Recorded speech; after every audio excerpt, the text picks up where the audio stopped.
show you how to change up here. Nervous.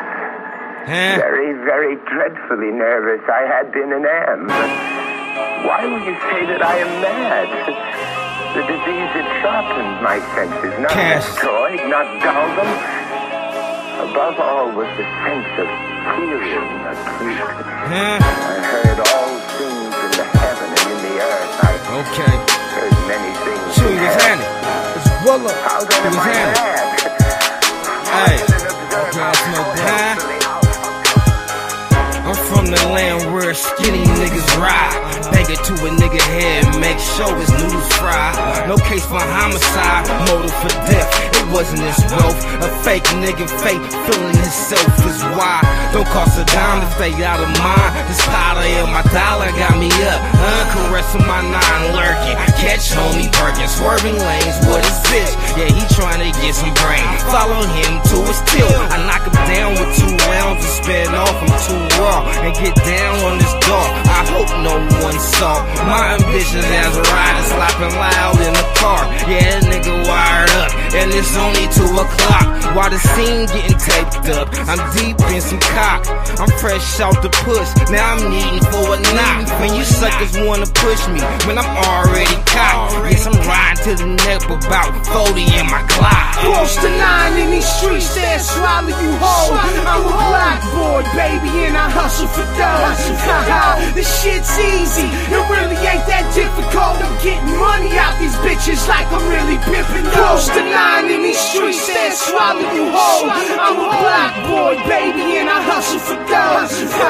This shit's easy, it really ain't that difficult. I'm getting money out these bitches like I'm really pimping those. Vampires from the Jakes, bitch, we live off blood. When it was funk, you wasn't there, you wouldn't have bust if you was. Getting up from the drugs, strapped down in the cuts. Home something that's detrimental with my flame I trust. Ain't letting my niggas death go. Selling pussy like retros. My niggas locked down and trying to strike him out like Pedro. Fucking with my young shooters, we be good in every hood.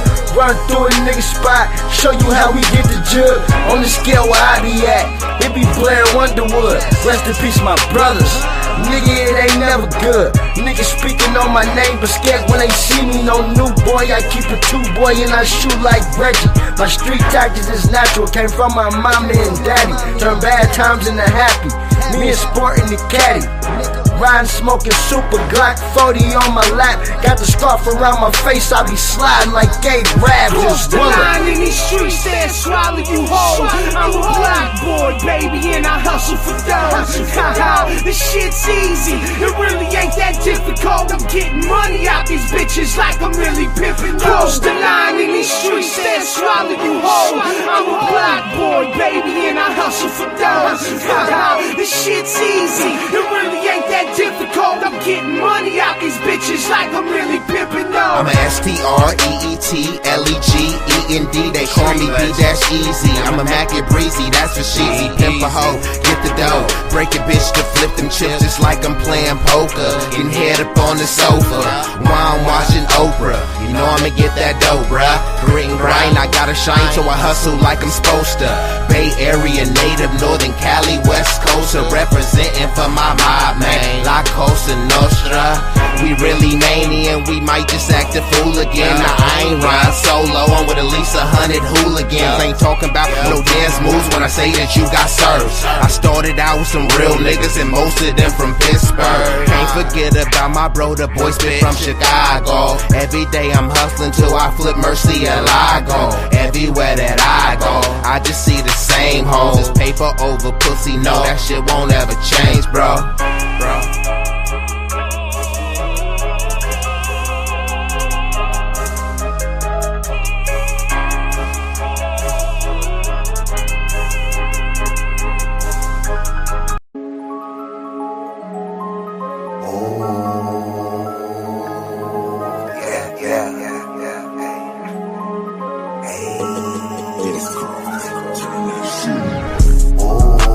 Get a blend of guns, I'ma beat that pussy up.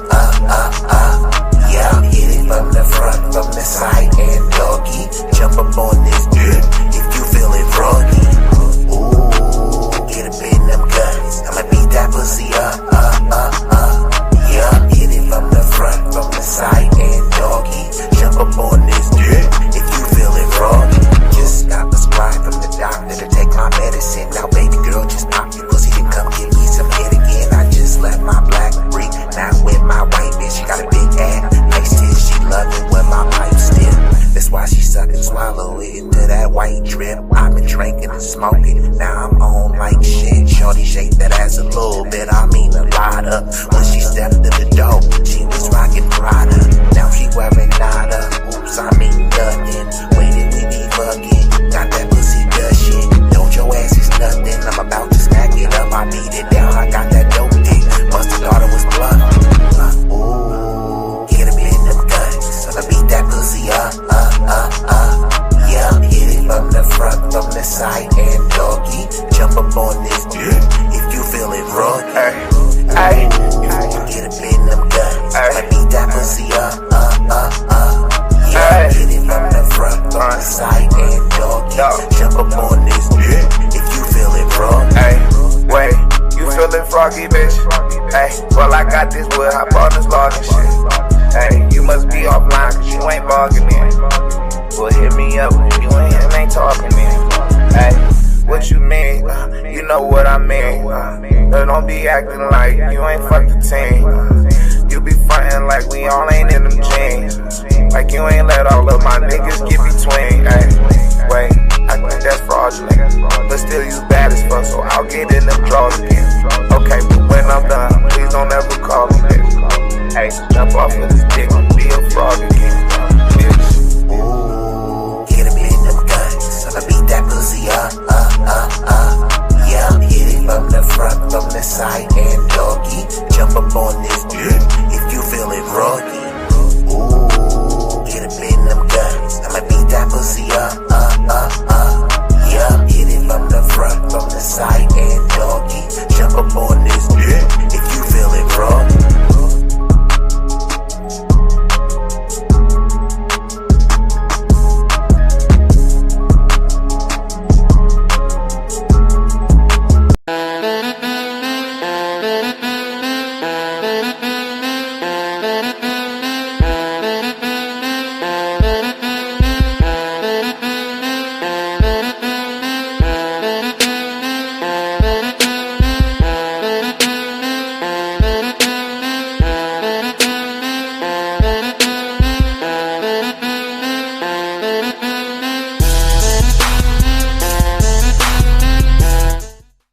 Turn your radios up.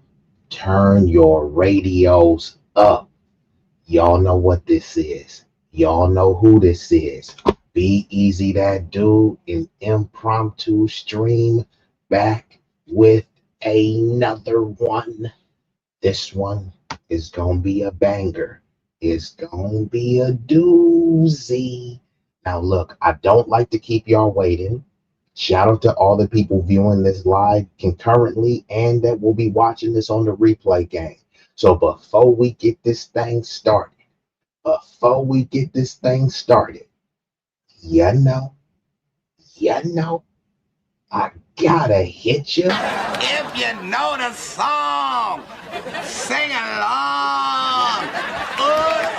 Yeah, you're right. 私も地元民といっても実際に世代です。もう友達できたの？うん。ぶったまんまこっち見ろ。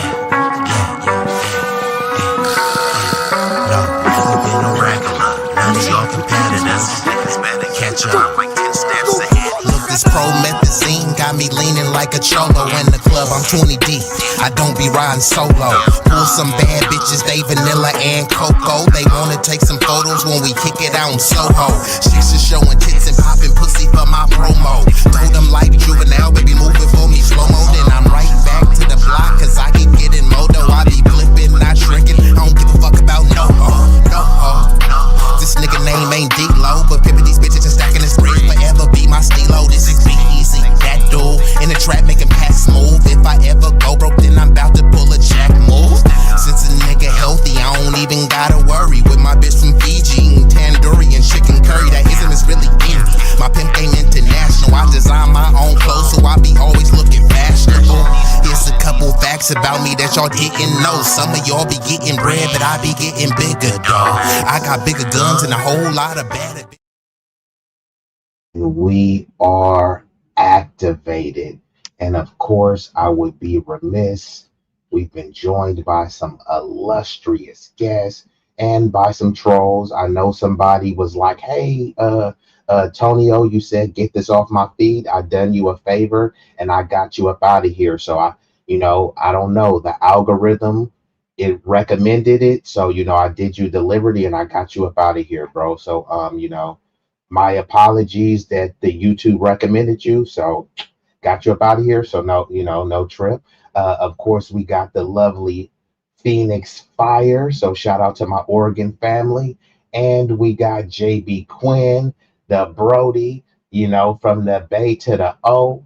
And of course, we got the FBA fam all day, the Tutnese Indigenous family in building. So look, I'm not gonna keep y'all waiting. Y'all seen the title, y'all seen the thumbnail. We gonna get right into it. Is there immigrant privilege, right? Because people will say there's white privilege and black privilege, American privilege. Is there immigrant privilege? If we're gonna acknowledge all these other privileges, why is it so hard to acknowledge this type of privilege? And I'm not saying whether it's a good or bad thing. I think human beings should be afforded privileges. They should uplift each other, but to pretend that, a privilege doesn't exist when it does, that's my only issue. So, okay, so we'll get right into this video. I'm going to be reviewing a couple videos so you can get a broader perspective, and then I'm going to give you the B1 perspective, which is black first, but also brilliance first.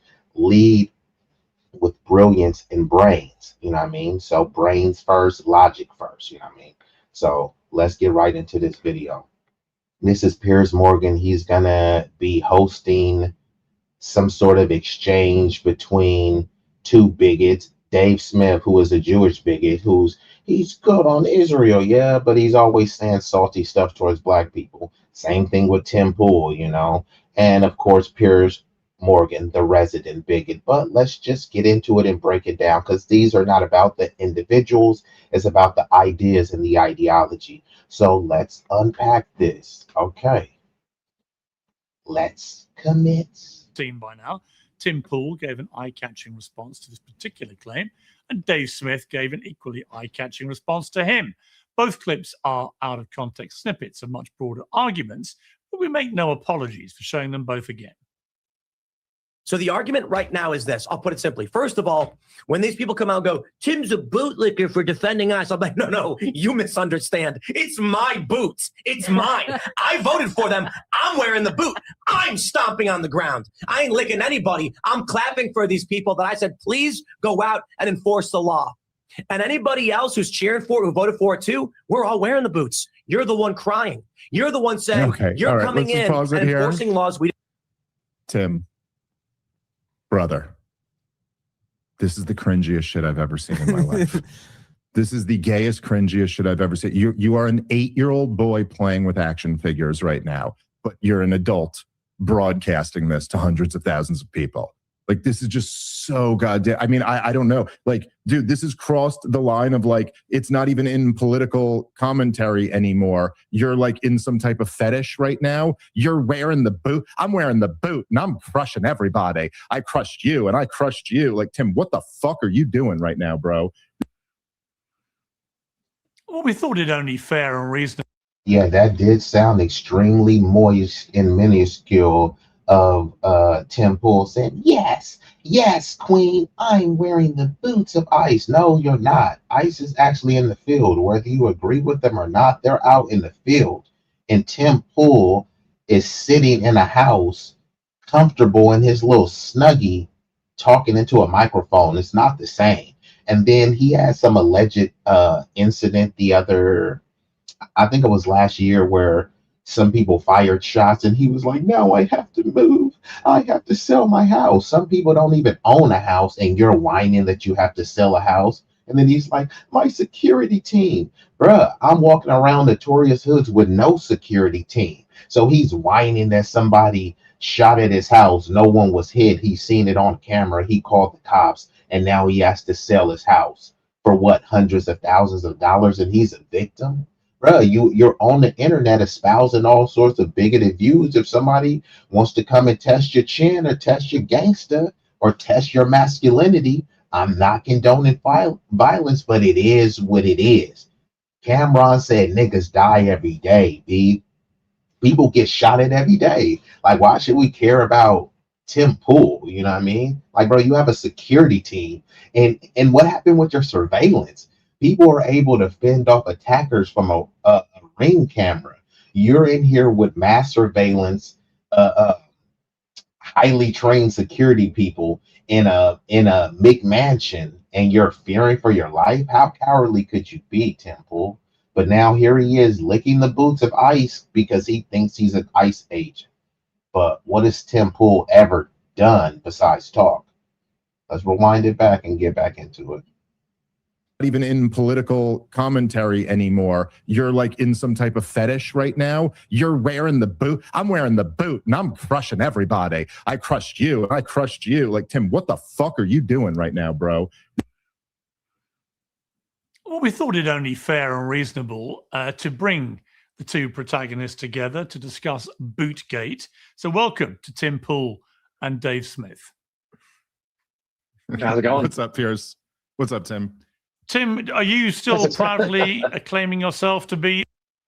And don't worry, people, I will play the video, but I have to pause it. I have to give commentary so I don't get a copyright strike, and it has to be transformative. If you want to watch the videos uninterrupted, you can go to the channels that I direct you to. This video is on Piers Morgan Uncensored. If I pause it, I will rewind it back so that you get the full context of what's being said. And shout out to MWP, says, I understand why socialism is not enough for American freedom, because white Americans still hold a disproportionate share of wealth, land, capital, executive, political control. Many people, when they want to tear down these systems and bring up some sort of Marxist, communist, socialism, egalitarian systems are still run by human beings, and human beings aren't infallible. So even right now, they're like, tear down capitalism, but we don't have a true capitalistic society. It's a hybrid society that is heavily favors capitalism, but it's not truly capitalism in the sense. And then people say, yeah, it's crony capitalism. Okay, so that's not really like capitalism in the way that people frame it, where it pulled more people out of poverty. Okay, well, if capitalism pulled more people out of poverty, then how does communist China have more people but less people impoverished? Like, how does that work if it's so bad? You know what I mean? And I'm not saying there's one particular perfect system. There may be a system amalgamation of multiple ones, and it's called something else. But people get rooted in, you can't have Marxism, and then they champion capitalism, and they have no capital.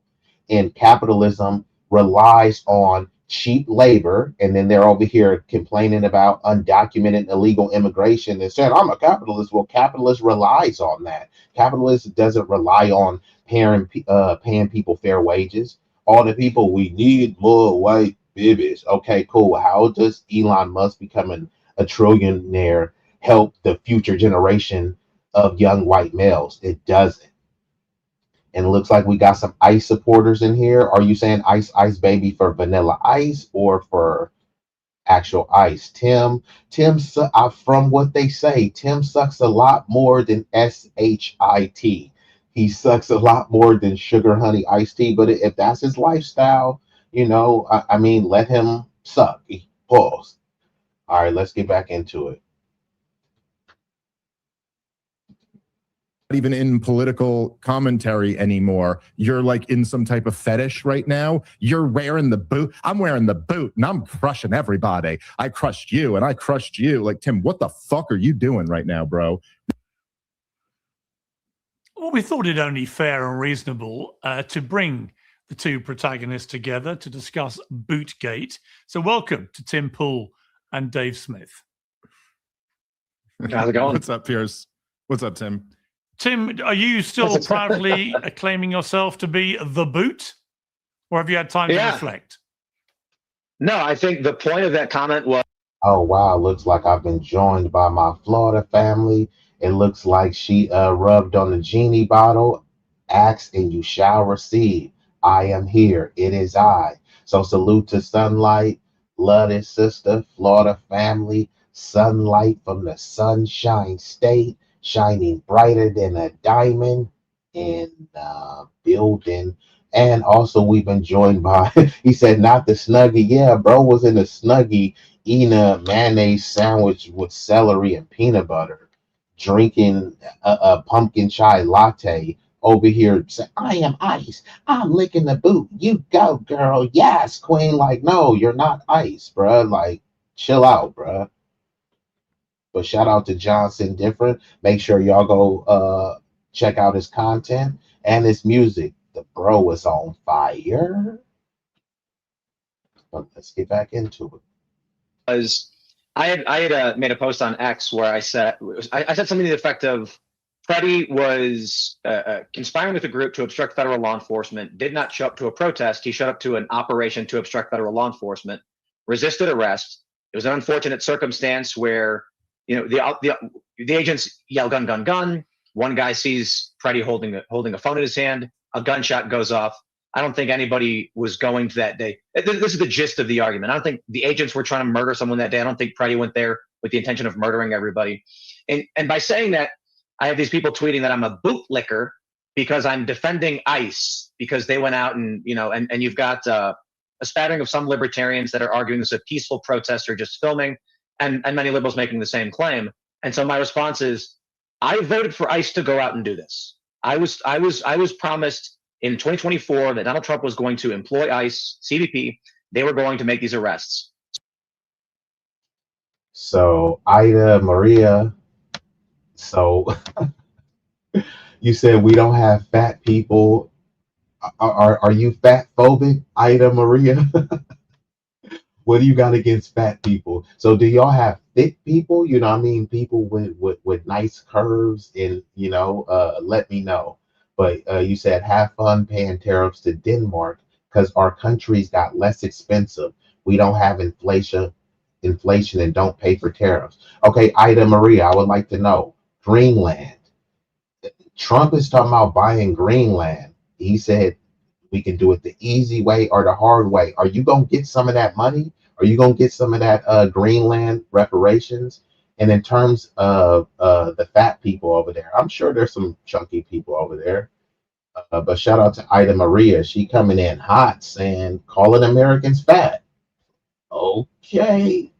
And we've been joined by an illustrious guest, Tay-Bay in building.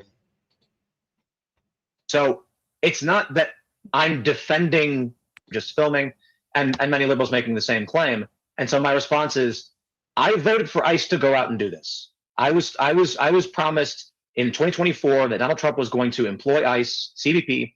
They were going to make these arrests. So it's not that I'm defending and licking their boot as they go out and do this. It's literally, it's me saying, gentlemen, please, would you go out and engage in these operations? Now, I'm not happy that Freddie died. And I would concur with this statement from Age of hey, I ain't even gonna try to say that. So I'm gonna just say shout out to Age, you know. But they go around taking down socialist countries, but socialism always fails. So why have to intervene to stop socialists? And shout out to the great elder, Dr. John Henrik Clark. He was talking about this in reference to how they treat foundational Black American freedmen. They will say, you niggers are low IQ. Okay, so why do you need to defund and destabilize our communities? If we're so low IQ, we're going to naturally sink to the bottom. Things and people that are already failing don't need assistance in failing. It's almost like you're starting a race and you're saying, I could beat you, but before I beat you, I have to break your leg and then, you know, slit one of your arteries. Like, I thought you could beat me fair and square. You know what I mean? So if socialism is so horrid, it's going to fail. It doesn't need any outside intervention. Let it fail naturally, organically, so then you could point to, see, socialism just doesn't work. You're sabotaging it. You're intervening and interjecting all sorts of poison pills and elements to it and say, see, I told you, it just doesn't work. And then you're hiding your hands. You're not just throwing rocks and hiding your hand. You're throwing rockets and hiding your hand. You're throwing propaganda and hiding your hands, saying, see, it just doesn't work. Yeah, it doesn't work if you keep sabotaging it. Or these conflicts are happening, but these are agents enacting the political will of me and many others who voted for it. Dave Smith, your response. Okay, so Ida Marie, now I'm interested. You said Denmark makes Ozempic, but I've been seeing a lot of reports of side effects from Ozempic. So Denmark makes Ozempic, but do many of the population in Denmark take Ozempic? Y'all make it, but do y'all take it? And you said we don't have fat people. Is it because y'all all on Ozempic? Are you cheating over there, Ida Marie?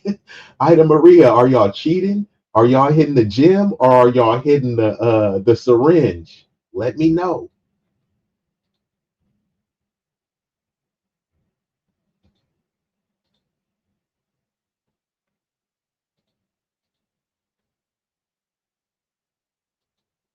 So it looks like an advertisement. I don't got YouTube Premium, but hey, if I get monetized and y'all support me financially, I'll pay for YouTube Premium. Until then, I have to skip the ads.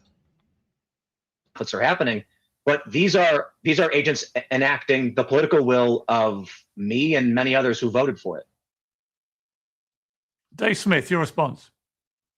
Well, I would just first off say that Tim knows that I love him, and we did make up on Twitter there. Can we not start with a mollifying comment like that, Pierce? Pierce, you really are. Even in recovery, Pierce is still just sparking fights. I love it. I'm glad to see. I'm so glad you're doing the show. And shout out to Nanya. Yeah, usually whenever I do these sorts of topics, I get a lot of faceless trolls and mindless MAGA maniacs, DNC shills. I get a kooky cast of characters, but shout out to everybody, and shout out to Nanya. Joe Rogan, if I may say, in between, he had Andrew Wilson on a couple of days ago, and in between mocking me for my injury and suggesting I have a 10-year lifespan now, as a result of having a new hip put in, and saying I was in no shape, and that's why this. So I'm gonna fast forward a little bit because they're getting into a little bit of bromance here, right here, a little bit of a circle jerk. So let's try to play a little bit more. Appeal, Dave, to my cat wrangling. And I will try to be respectful here. I think that look, what the Preddy shooting. Again, as we know, we've all been burned on things like this before. Sometimes there's information that isn't available, context that isn't available in the video. What we have in the video of him being shot looks about as bad as any shooting could look. He wasn't resisting arrest. He wasn't being violent in that moment. And it doesn't really matter what happened 11 days earlier. Like 8 officers have him on the ground, disarm him. Yes, one of them starts frantically yelling gun, and then they pump 9 bullets into a guy who's not a threat to anybody. So the shooting itself looks very bad. If you want to get into the details of that, the real question, which no one seems to be addressing, is what happened. And Fire, I wasn't going to address this comment because that did sound a little bit skeptical. Jason, Beatrice, you sound like a pretendian. Elizabeth Warren, is that you? Elizabeth Warren, or is this Elijah Warren? We at First Nation Native Americans support ICE because we've been robbed over and overrun once before. Well, you know what? I'm going to save my commentary for that. But Fire comes back and says 0 of my indigenous native friends, res folks, are pro-ICE, interested. So maybe he know, like I said, Elijah Warren, Elizabeth Warren, is that you?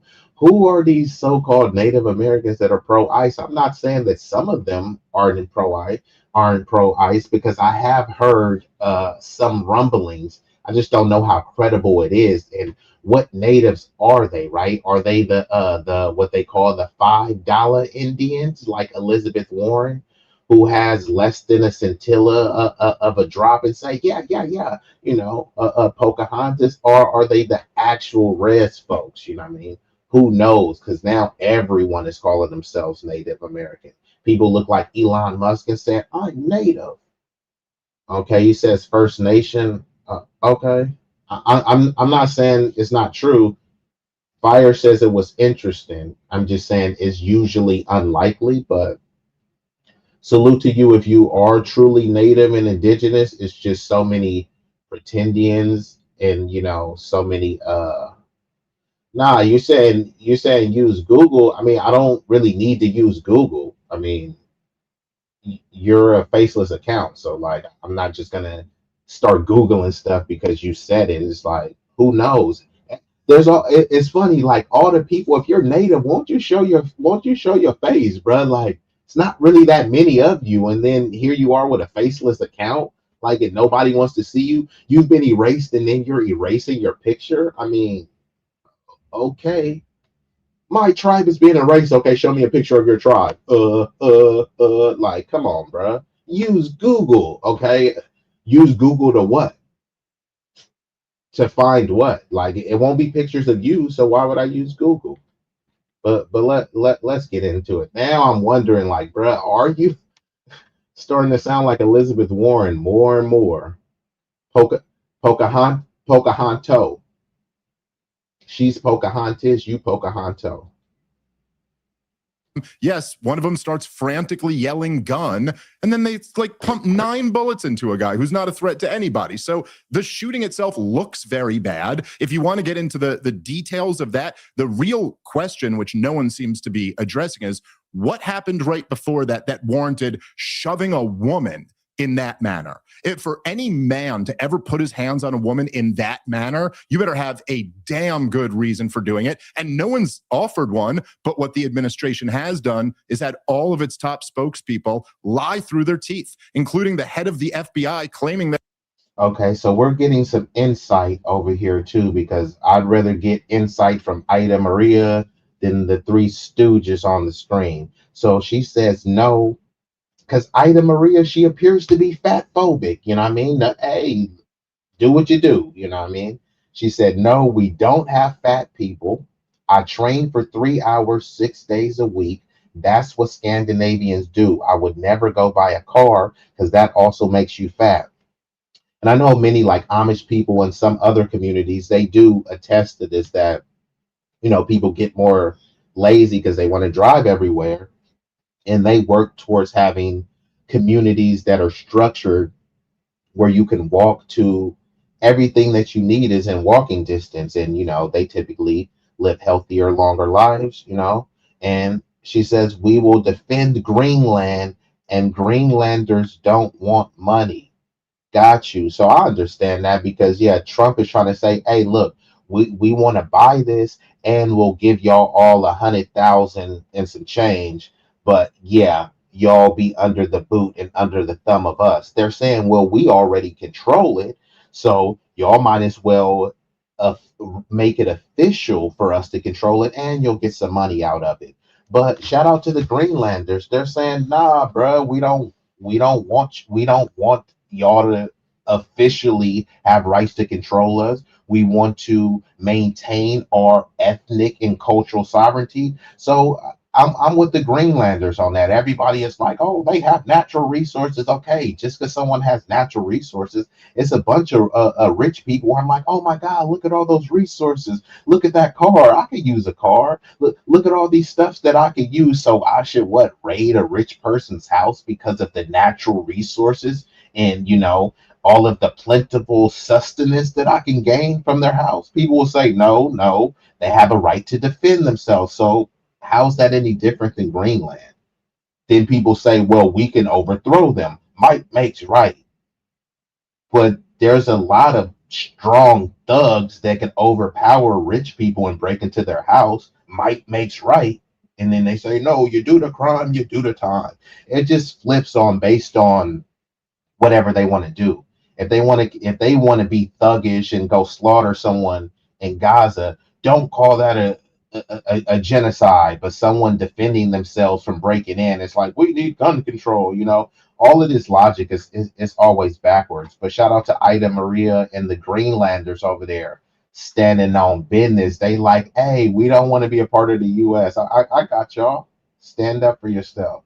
What yeah, stand up for your rights. So I'm just play a little bit more of this video, and then I'm gonna transition into another video because I can only stomach so much of these stooges.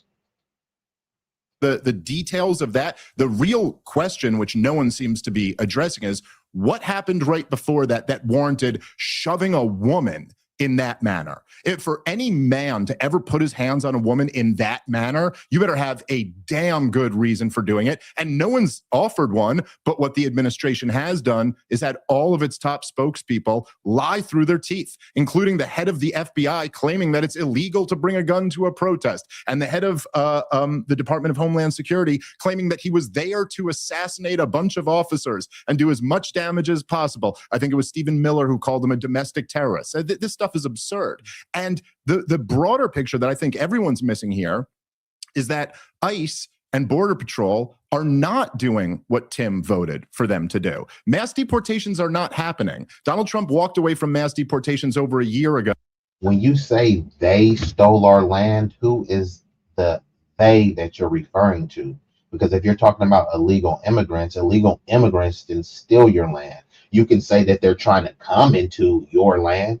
And then if your land is stolen, look, I hate to be very harsh, and this is going to make people uncomfortable. But like I just said, might makes right. So if they stole your land, it's not yours anymore. It was yours. Was means past tense.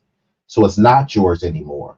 So the people that you're blaming, instead of blaming the people who actually stole it, because that's what you're saying, they stole our land, but you won't identify who they is, right? If someone bullied you, you won't be like, he bullied me. No, it will be like John, Dick, or Harry bullied me, right? So who was the they that stole? And then if they stole it, why are you blaming someone else, right? You're talking about illegal aliens, undocumented immigrants, and invaders, right? Okay, clearly they didn't steal anything because they're trying to come in. Now you can say, hey, we don't want to let them in. That's a different argument. But saying they stole it, clearly they didn't steal it. That's why they're trying to get over here. But you're not talking about the they. So they stole it, and then you're relying on they to defend what was stolen. But you're not asking for them to give anything stolen back. You're saying, keep my stolen property, but just don't let anyone else into the stolen property. Yeah, you stole my car and you can keep driving the car. Just don't give anyone else a ride in the stolen car. You're not asking for the car back, though. You're not demanding the car back because you know you're not going to get it back. So now you're just pointing down to someone, you know, who you would consider powerless while avoiding challenging the powerful. Is that courage or cowardice? When he said they won't be deporting people from hospitality and farming, translation, in other words, big business likes the cheap labor and they don't want those people deported. And Donald Trump backed off, as he has done basically throughout his entire 5 years. Bingo. How many times have I been saying this over and over? There are no mass deportations going on. There's controversial deportations going on. There's a lot of political theater going on, but Trump's numbers pales in comparison to Biden, Trump, and I think even Bush and other presidents as well. His mass deportation campaign has been largely a failure. He was railing against H-1Bs, and then he said Americans are too stupid, so they need 600,000 Chinese students. He was saying they're bringing, you know, rapists, drugs, violence, gangs, and all this other stuff. But then, oh yeah, who's going to pick the fruit? We've heard that before. The same thing that the Democrats say. So the Republicans, I say both parties support open borders because at the end of the day, it's about who they're beholden to. which is big business, which are their donors. Their donors get all of these highfalutin projects done on the back of immigrant, undocumented, indentured servant labor, which is why they want people coming through the border so they can stigmatize them as illegal aliens. So then, okay, cool, you're an illegal, undocumented alien, so therefore we can't pay you American wages. You're not an American, you're an alien. So they flood all these people over to kill two birds with one stone. They get cheap, undocumented labor, and due to birthright citizenship, they get to replenish their labor pool, and that solves the birth rate crisis. When they say we need more white babies, well, white people are not having babies enough to a replacement level. But when immigrants come over, that's one of the first order of business is to start a family, which consists of having multiple babies. Yeah, I came over undocumented, but my kids won't be undocumented. If I had 2 or 3 of them, that further cements and anchors me here. So now we have a new crop of labor people and people that we can dangle over and say, hey, look, you know, you come from this impoverished background, you should join the military. They need more people to go fight their pointless wars. They're not going to send a bunch of people that look like Dave Smith or Pierce Morgan there, but they will send people that look like illegal aliens. They will send those people over there. So yeah, you know, cheap labor and replenishing, you know, the baby factory, you know what I mean? And actually the Democrats have said this. They've said so much. Chuck Schumer has said this, not in as plain terms as how I said it, but it has been explicit. Jerry Nadler has said this. So this is not just me making this up. Y'all can look this up, or you can use common sense and kind of figure this stuff out. Don't need to have to be a political scientist. But I'm going to rewind it back a little bit, and I'll transition to another video. Officers and do as much damage as possible. I think it was Stephen Miller who called him a domestic terrorist. This stuff is absurd. And the broader picture that I think everyone's missing here is that ICE and Border Patrol are not doing what Tim voted for them to do. Mass deportations are not happening. Donald Trump walked away from mass deportations over a year ago when he said they won't be deporting people from hospitality and farming. Translation, in other words, big business likes the cheap labor, and they don't want those people deported. And Donald Trump backed off, as he has done basically throughout his entire 5 years of being president, sold out the American people on behalf of big business. And, you know, this stuff in Minnesota, this is all theater. There's like maybe 200,000 illegals in all of Minnesota. They sent 3,000 agents into Minneapolis. We're not getting huge numbers of people here. And instead, what you're getting is left-wing activists who are looking for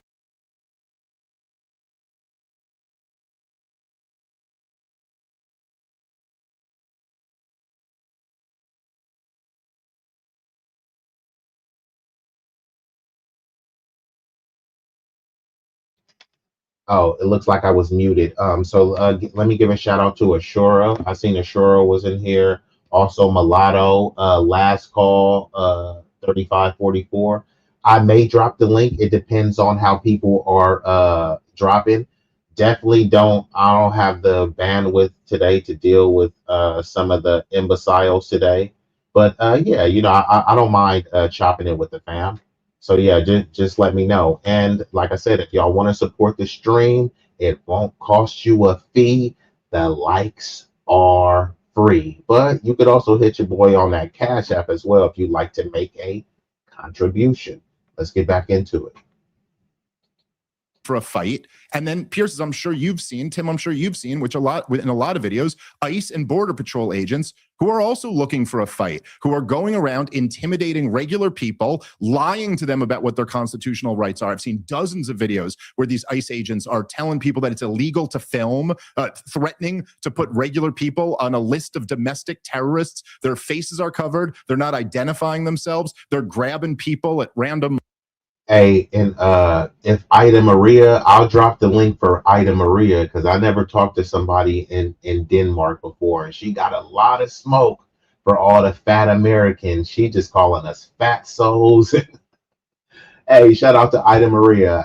I can't even hold her on this, you know what I mean? Because we do got a lot of junky stuff. So I want to hear how, what makes it so great over there in Denmark.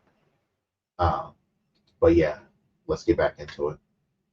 Walmarts and dropping them off 8 miles away. This is all we're getting out of this is a bunch of violence and a massive provocation of the worst elements of the left-wing activists. It's a huge loss for all of us. Yeah. And Tim, what I think is so sort of weird about this is that there's not a lot of difference between Donald Trump's view of the immigration issue and Barack Obama's. And there are plenty of clips doing the rounds at the moment of Barack Obama talking like Donald Trump about immigration, right? Obama, as we now know, deported over 3 million people, but he didn't get anything like the attention that Trump's deportation record is getting. And as Dave just said, he's not deporting anything like the same numbers. I don't understand, having had a thumping win on the southern border, Donald Trump, pretty much shutting it down after the ridiculous farce of 4 years of Biden just opening it up. Having got that big win, why he didn't just do what Obama did a lot of the time. Well, actually, many people that have come here illegally, they vote Democrat to bring over more of their people. But once they get a footing in society, many of them start voting Republican. Y'all seen the videos. I would vote for Donald Trump. Oh, Mr. Trump, we love you. We love you. Like, y'all seen the videos? I will vote for Donald Trump. Yeah, they do that after the Democrats let them in, you know what I mean? So I get it, right? They're going to vote for what they believe their political interests are. Which is, he went to the governors of individual states and he said, right, how many illegal immigrants do you have in prisons who've committed other crimes? We're going to deport them all. And that's apparently a large number of the people that he deported were those types of people. Most Americans would agree with that. If Trump just did a deal with every... And this is why I was asking when people say Native American, like, yeah, like, bro, where your family from? They'll say that they're Native American, just like many Israelis come from Europe, but they don't want to say that they're European anymore. So there's a lot of people that are claiming to be Native American, but they look like Elizabeth Warren. And, and I seen Mehdi Hassan, he was debating a dude who was like he was Lily W.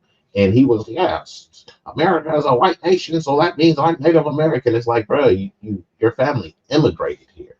But, so you got to question people. And many of those native tribes, not only do they have, requires oral history, some have blood quantum laws and stuff, but there's a lot of times where they say no DNA test because, the DNA will reveal the fraudulent nature of many people's tribal claims. Individual state governor to deport undocumented people in prison for other crimes. I think most Americans would agree with that. So why is he allowed himself, I think, by people in his administration like Stephen Miller and others, to be sucked into a much wider, much more problematic program of masked ICE agents running around like a bunch of fascists, as many people have called them, just bashing doors down, running into Home Depot, seizing any... So you have this half right. When you say the Demon Rats or a terrorist organization, the political establishment is a terrorist organization. It's a terrorist conglomerate. So once people try to play these sides and say the Republicans are bad, the Democrats are bad, they're in the same league. It's like saying the Warriors are bad, the Lakers are bad. Yeah, they're in the same league of the NBA. They're beholden to the standards and the will and whims of the league. They're not going to do anything to subvert or upend the league. Democrats or Republicans, they go at each other on camera is like WWE, The Undertaker going up against The Rock, but afterwards they go and have drinks and beers with each other while you're fighting your neighbor because your neighbor had a MAGA hat and somebody else had a pride flag, right? The establishment, the plutocrats, the oligarchs, they're all in cahoots and colluding with each other to have the most vicious terrorist conglomerate the world has ever seen. Y'all see this right now with the whole Epstein thing. The most prominent, prolific pedo ring ever known to man. And just like how y'all see the visuals in the back, just getting swept under the rug. You know what I mean? Here, let's release a picture of Epstein with Michael Jackson. Michael Jackson is dead. Like it's a lot of people in those files that are alive today. Yeah, but what about Jay-Z? It's like, okay, is Jay-Z the richest man in the world, or is that Elon? So yeah, if you want to make an argument that the Democrats are a terrorist organization, I would say yes, but the Republicans are part of the same organization. So if you're not calling out both, then, it's kind of, either subconscious or conscious shilling for the other side. One who might be there undocumented. That's a far more complex thing and far less popular. There's a lot to break down just with what David said and now what you have said. And I'll start here with you mentioning the masks. I had heavily criticized the DHS and the Trump administration going back to the election, saying that we should not live in a country where our law enforcement are masking up and we can't see their faces. We don't want to live in a country like that. The argument I got largely from Trump supporters is that, well, they're threatened by domestic terrorists. They'll come to their homes, they'll kill their family.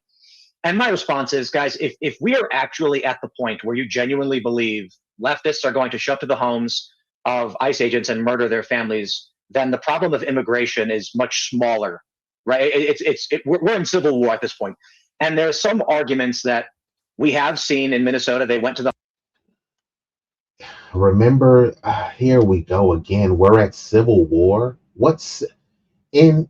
We know Tim Pool is not built for civil war. Someone fired some shots in the air at his house with some little pea shooter. They didn't have no heavy firepower. Meanwhile, they always say, what about Chicago? What about Oakland, right? They call it Chirac, meaning that it's a war zone is what they're saying. There's all sorts of gangs and violence everywhere. And the people are supposed to just walk through this war zone and comport themselves just as like it's just a walk in the park. Meanwhile, Tim Pool is trying to say that we're in a civil war and he has a security team living in a mansion with surveillance. So all of these dudes are trying to egg on and keep talking about this civil war language. But you think Tim Pool is going to be fighting? If we're in a civil war, who is Tim Pool going to fight? If you were in a battalion, would you want Tim Pool like next to you? Like this moist little maniac? No, bro, the dude is not masculine. He's just a effeminate twerp.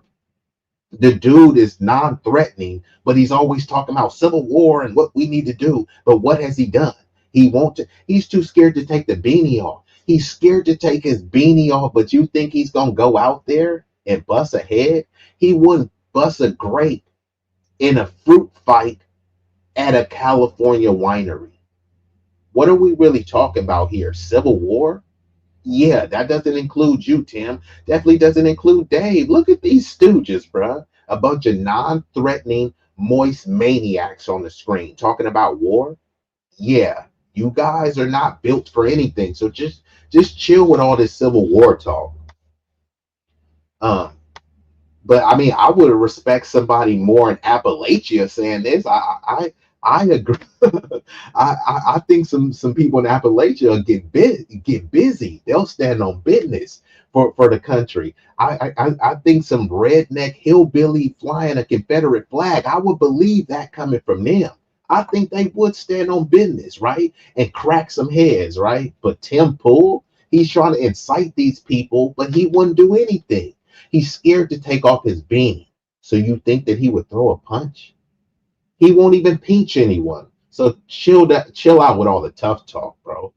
And Piers Morgan, he just had some surgery. So like, bro, like Piers Morgan, you can't even go to the studio right now. Dave Smith, he's a clown. So it's like this Barnum and Bailey circus coming near you.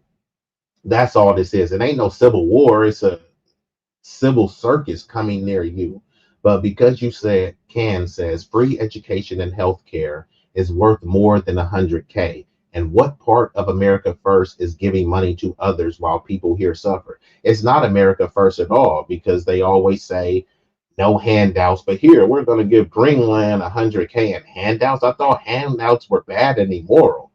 And all of these oligarchs, they say, don't beg the government. And then as soon as you say, you're right, we shouldn't ask the government for anything. They can just raise our taxes. They can abuse us, but we shouldn't ask the government for anything. Yeah, that's right. And then as soon as you turn around, Elon, Jeff Bezos, all of these people are going to the government for goodies, giveaways, grants, and guarantees while telling you you shouldn't get anything because you're part of the peasant proletariat. And many people, they buy into it. So instead of attacking them, they're still talking about BLM and George Floyd. They can't buy a house and they're blaming George Floyd. But yeah, I would say too, right? If somebody says, here, I'm going to give you free education, a quality education, not just some indoctrinated BS, some whitewashed BS that's not going to be substantive or valuable. And healthcare is definitely worth more than 100K. I would concur. Homes of suspected federal agents, they smashed vehicles, they stole weapons. So all of those things are pushing us to this point where the hardcore Trump side is never going to give up on, you know what? And my response is, guys, if we are actually at the point where you genuinely believe leftists are going to show up to the homes of ICE agents and murder their families, then the problem of immigration is much smaller, right? We're in civil war at this point. And there are some arguments that we have seen in Minnesota. They went to the homes of suspected federal agents. They smashed vehicles. They stole weapons. So all of those things are pushing us to this point where the hardcore Trump side is never going to give up on, you know what? We're fighting a demonic force or whatever. We're going to mask up and do these things. I think that's a dangerous prospect. I will say then, to your point about Trump cutting deals with the governors, I believe that was actually the point of contention with Minnesota.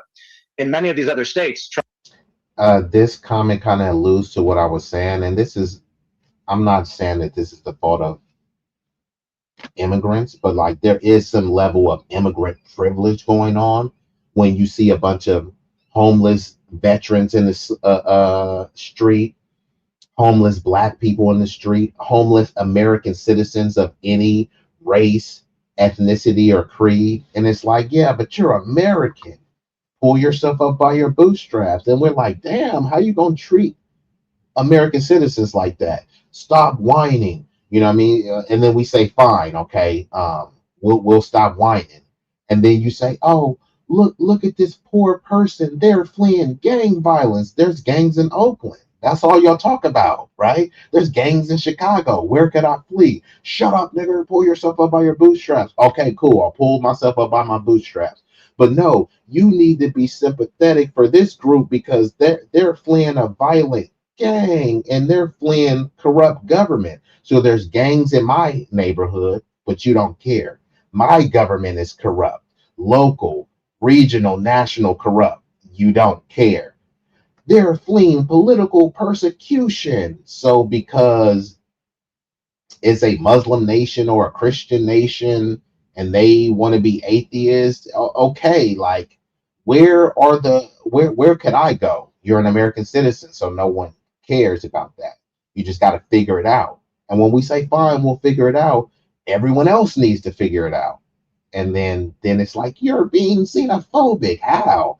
Just keeping the same energy and using the same logic, you know? So this is where it gets a little bit contradictory because people are willing to crash out for immigrants, but not crash out for Americans. Because then they'll say, we're all humans. Okay, cool. So why didn't you crash out for the American humans? You know what I mean? And then they'll start making excuses. So much of it is performative. I will say there are contingents of people that genuinely care about humanity and global injustices. And then there's other people that are being paid. And then there's other people that are just doing a lot of political theater right? You can't tell me that you care about hunger, but you only care about hunger in another country. You don't care that your neighbor's kid is starving and poor. Oh, well, he's an American. He could figure it out. Yeah, but your neighbor's kid is starving and you're worried about helping some poor kids in another country. I don't want to see the neighbor's kid starve, and I don't want to see the kid in the other country starve. But what I'm going to do is help the neighbor's kids first, and we'll devise a solution to help the other kids in the other country once we have, built a level of sustenance to maintain this community. When the plane is sinking, they don't say put the oxygen mask on the passenger that's sitting next to you. They say put it on yourself first, so you have enough energy and resolve to save other people. We have to save ourselves first so that we can come and offer much more to the world. If all of our resources, our commitments, and all of these things are fractured, we're fighting all of these forever wars, funding Israel, funding genocide, whatever Israel says. This is not MAGA, it's MIGA, making Israel great again. Or here's a new one, making Israel genocidal again. How about that? You heard it here first. How is that helping us? It's not. Trump just cut a deal with these governors, and I believe the reason for the initial deployment was a combination into Minnesota was a combination of the Somali fraud story being massive. Trump probably wanted to win. Stephen Miller probably wanted to win some kind of show of force, but also that Minnesota was. And this shows the way they try to propagandize and racialize things. They say the Somali scam, right? Okay, cool. Why is it called the Somali scam when the Somalis got the least amount of the scam, but they were the face of it? Hey, everyone who was involved should be held accountable. But they showed that the ringleaders, they say cut off the head of the snake. Well, the head of the snake wasn't Somali.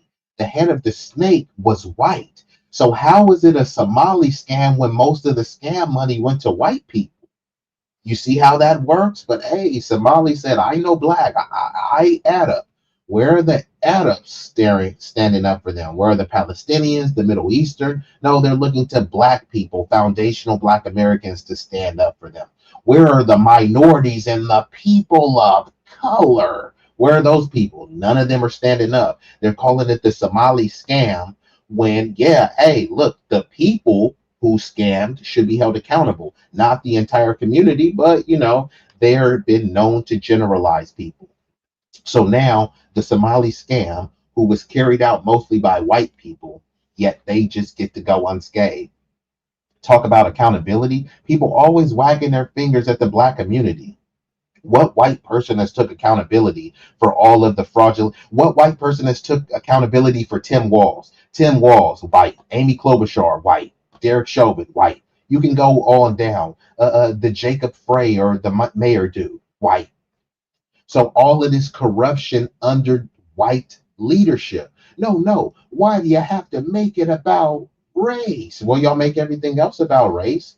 Y'all talk about white exceptionalism, white babies, white people are being discriminated against. But then when you say white people are in power, white people are in charge, white people are responsible for this, that's woke. That's no. I mean, are you guys in power or not? You guys say y'all didn't stole, y'all conquered. Okay, well then let's talk about what y'all did when y'all conquered. Y'all were sexually assaulting people. Y'all were unaliving and fatally killing babies. So let's talk about how you conquered, right? Like, let's lay it all on the table, right? This is the information age. Let's be as honest as possible.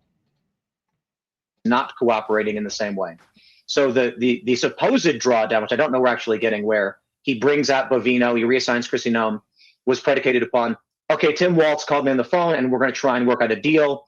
Homan said, just give us the criminals from the jails and then we can be done with this. So what I will then say to all of Dave's point is 90% agree. Trump, I said Trump needs to stand down or suit up. These half measures are ridiculous.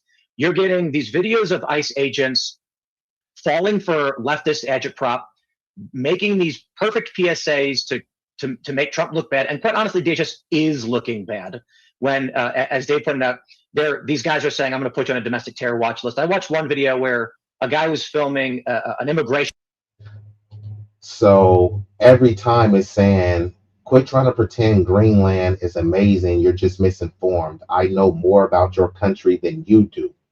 Okay, so I mean, that is a bold statement to say that you know more about someone's country than they do, but clearly Trump and all these other people are saying it's amazing, right? It's kind of contradictory to say that it's not amazing, and then they're saying, hey, it has all these natural resources that we want to take over and extract. Now, maybe you mean that it's not amazing to live there and that it's just a resource hub to extract, but that means that they have something amazing about it. Otherwise, the U.S. wouldn't try to buy it, right? It's almost like, you're offering to buy someone car. What, your car is not even that good, anyways. Well, shit, why do you want to buy the car then? If it's such a weak car and it's a trashy car, why would you want to buy it? So there's something amazing about Greenland. Someone in the chat is saying we've been trying to buy Greenland for 150 years. So it's like, why would you be trying to buy something that's so trashy for 150 years? And shout out to none other, Big Rig Slaps in building. Stop from his porch, and an ICE agent, or it might have been CBP, walks up down to his porch to stop him from filming. I mean, these go way over the line. So yes, Trump needs to. He needed to either just stop the protests, cut a big deal, or Insurrection Act, none of this stupid stuff, or just back off. And I think either play works. I think the backing off wholly would be good. My proposal to Trump actually was very, very simple. Not literally to Trump, but just in general. And that's visit Minneapolis, visit the Twin Cities. No Insurrection Act, no DHS, no military. Just literally say, I'm going to come down, have a meeting with the mayor and the governor. And what that would do is it would de facto. And like I said, if Ida Maria wants to come up, I might have to drop the link. But she says, we have high taxes, but dentist is free. For children, my son had cancer and treatment didn't cost me anything. And our government paid me 80% of my salary for 2 years to be with him. So I know some people in the chat are saying Greenland sucks. Okay, but name a state in America that would do this. Name a state where any of this is free. Now, they may do this for somebody, of a particular class or a particular status, but the average American is not getting free dentistry. If you have cancer, people are going bankrupt, and the government is not paying you 2 months to be with your family members, let alone 2 years. So Greenland don't sound too bad after all. I see why they like, hey, we don't want that 100K. We living cool. You know what I mean? And like Ida Marie says, they're living fat, but they're not fat. They living fat off the land, but none of them are fat, according to Ida Maria. So shout out to the Greenlanders. They like, man, we gonna stand on business. I respect it. High cost for patient transport and specialist care. About 6% of the health budget goes to evacuating patients for acute needs, and 12% for specialist treatments outside of Greenland. So every time is going off of the numbers, which he got from AI. And Ida Maria is talking about her lived experience from there. So, they say numbers don't lie, but you could lie with numbers. So I'll play a couple more minutes and then I will transition. But I salute to y'all. Everyone that's viewing this concurrently, y'all could have been anywhere in the world. Y'all chose to be here with me, at least momentarily. And for that, I thank you. And don't forget, it will not cost you a fee. The likes are free. Lock down these violent protests that we're seeing, these riots. It would stop these occupations that we're seeing. We're seeing checkpoints, because then you get a natural security presence. And Trump doesn't have to say, I'm putting the boot down. All he has to say is, I want to talk to the governor about how we tone things down. He hasn't done that. And I also want to throw heavy criticism towards this argument that Preddy was trying to massacre people was ridiculous. I think what we saw with the Preddy situation, where I disagree with Dave, is he is clearly resisting arrest. Doesn't mean he deserves to die. It doesn't mean the agents were good. I don't think the agents were like, let's kill him. Yeah. And Fire says, none of what you're copying and pasting changes the fact that the U.S. doesn't own Greenland. Yet every time is in the chat trying to make I don't, you're kind of like rambling incoherently. I don't really know what point you're trying to make. The U.S. doesn't need to own Greenland. Yes, it would be easy for the U.S. to take over Greenland. We have the men, we have the horses. Greenland is not that highly populated, but why are we championing this on? And if we're okay with U.S. taking Greenland, be my guest. Might makes right. Gunboat diplomacy. Okay, I get that. Then we can't really try to wag our fingers at Putin. Putin should be able to take parts of Ukraine that was Russia before, and Taiwan was part of China. So China should be able to do our thing. We should be able to take Greenland. China, have your way with Taiwan. Fair, right? Guy. I think it's a crowd of people, largely the agents, overreacting. I imagine it's due to being, I think the report was 50 people had been stalking them and obstructing them that day. Freddie was just being one of them. And these guys are on edge. Now, I've made the argument DHS, law enforcement need to be beyond above board because of the scrutiny they're going to face. I've argued they should be wearing polo shirts and khakis. They shouldn't be going out with masks and armor, because the most important thing is the American people know that we're doing this lawfully and by the book.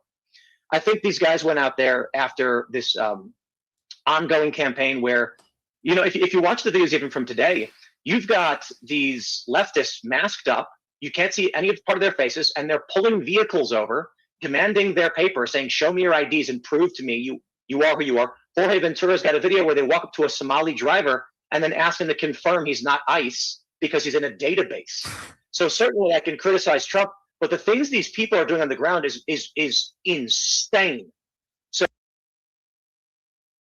are you kidding me? Now I think that's enough. I'm gonna have to transition into this video because some people have forgot.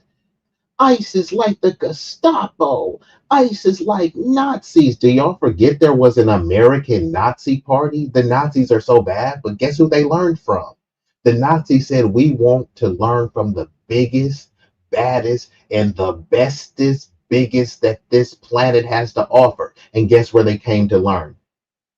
Yeah, you would guess, America. So all of this talk about Nazis, the Nazis learned from America. America doesn't have an issue with Nazis. They don't. So why was Adolf, you know, that dude with that funny thick mustache, why was he Times Man of the Year? Malcolm X was never Times Man of the Year. But Adolf was? How? Did they regret that? Did they, oops, my bad? Did they just make a mistake?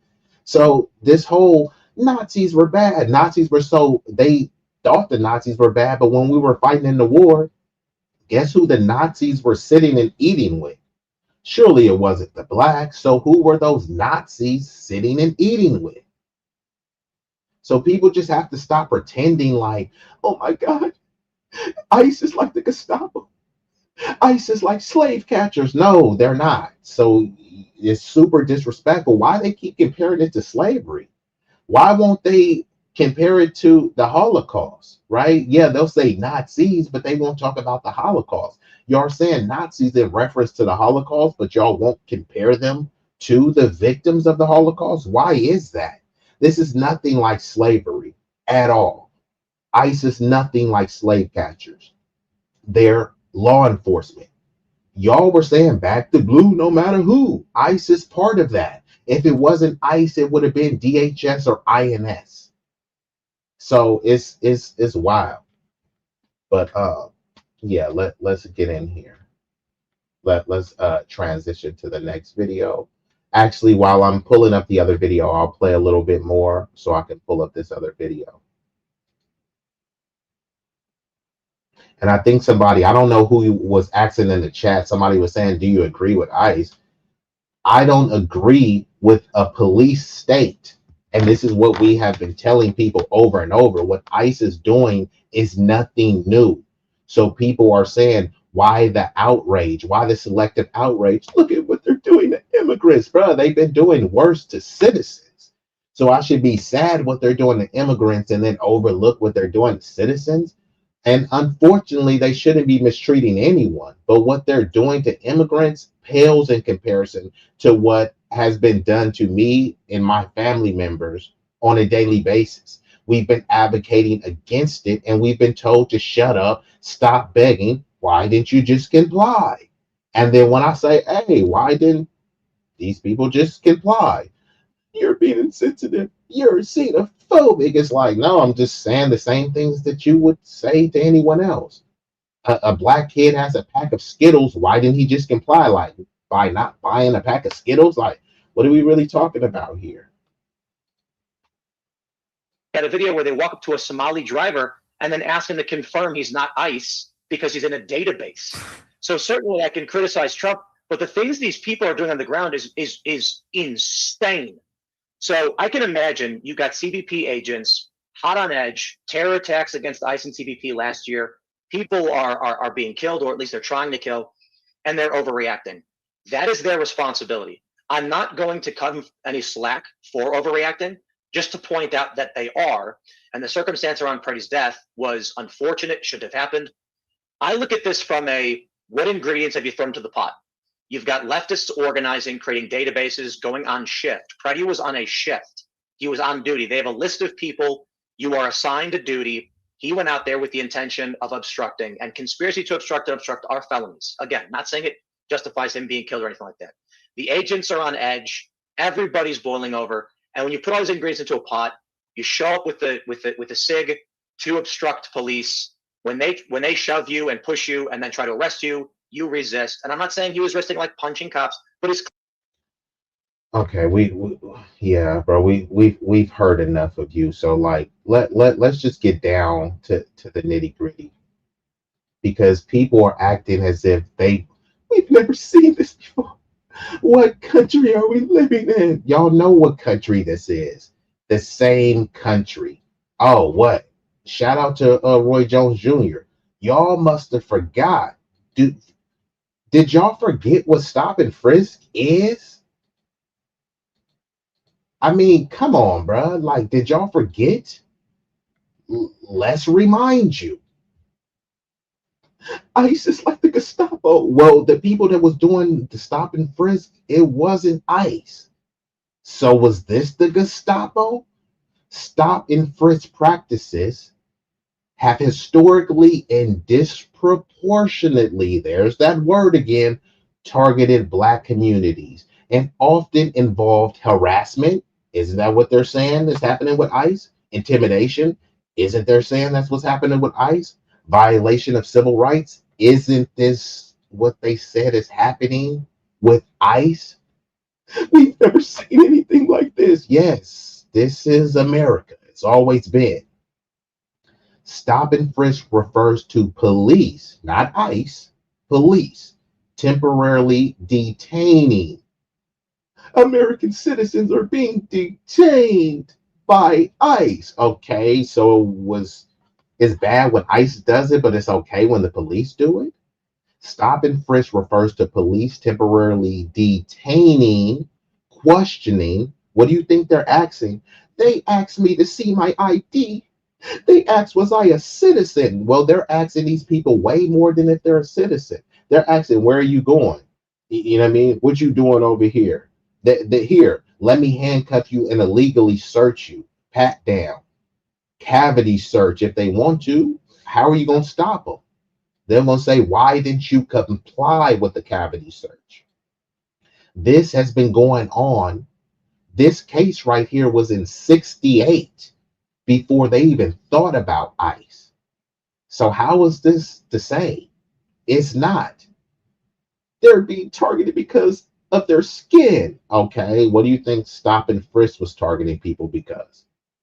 While constitutionally permitted. So stop and frisk is permitted and we're supposed to be okay. But ICE asking people, hey, let me see if you're a citizen, like that's just the worst thing in the world. Like I said, I don't want to live in a police state. So I don't want ICE going around harassing people. I don't want any law enforcement harassing people. But if we can't all be equally comfortable, then we'll all be equally uncomfortable. That's equality. Y'all don't want DEI, right? Y'all don't want affirmative action. Y'all don't want favoritism and disproportionate realities for the Blacks. So that means the bigotry, the animus, it has to be spread around equally. The barbarism and the heinous behavior has to be spread around equally.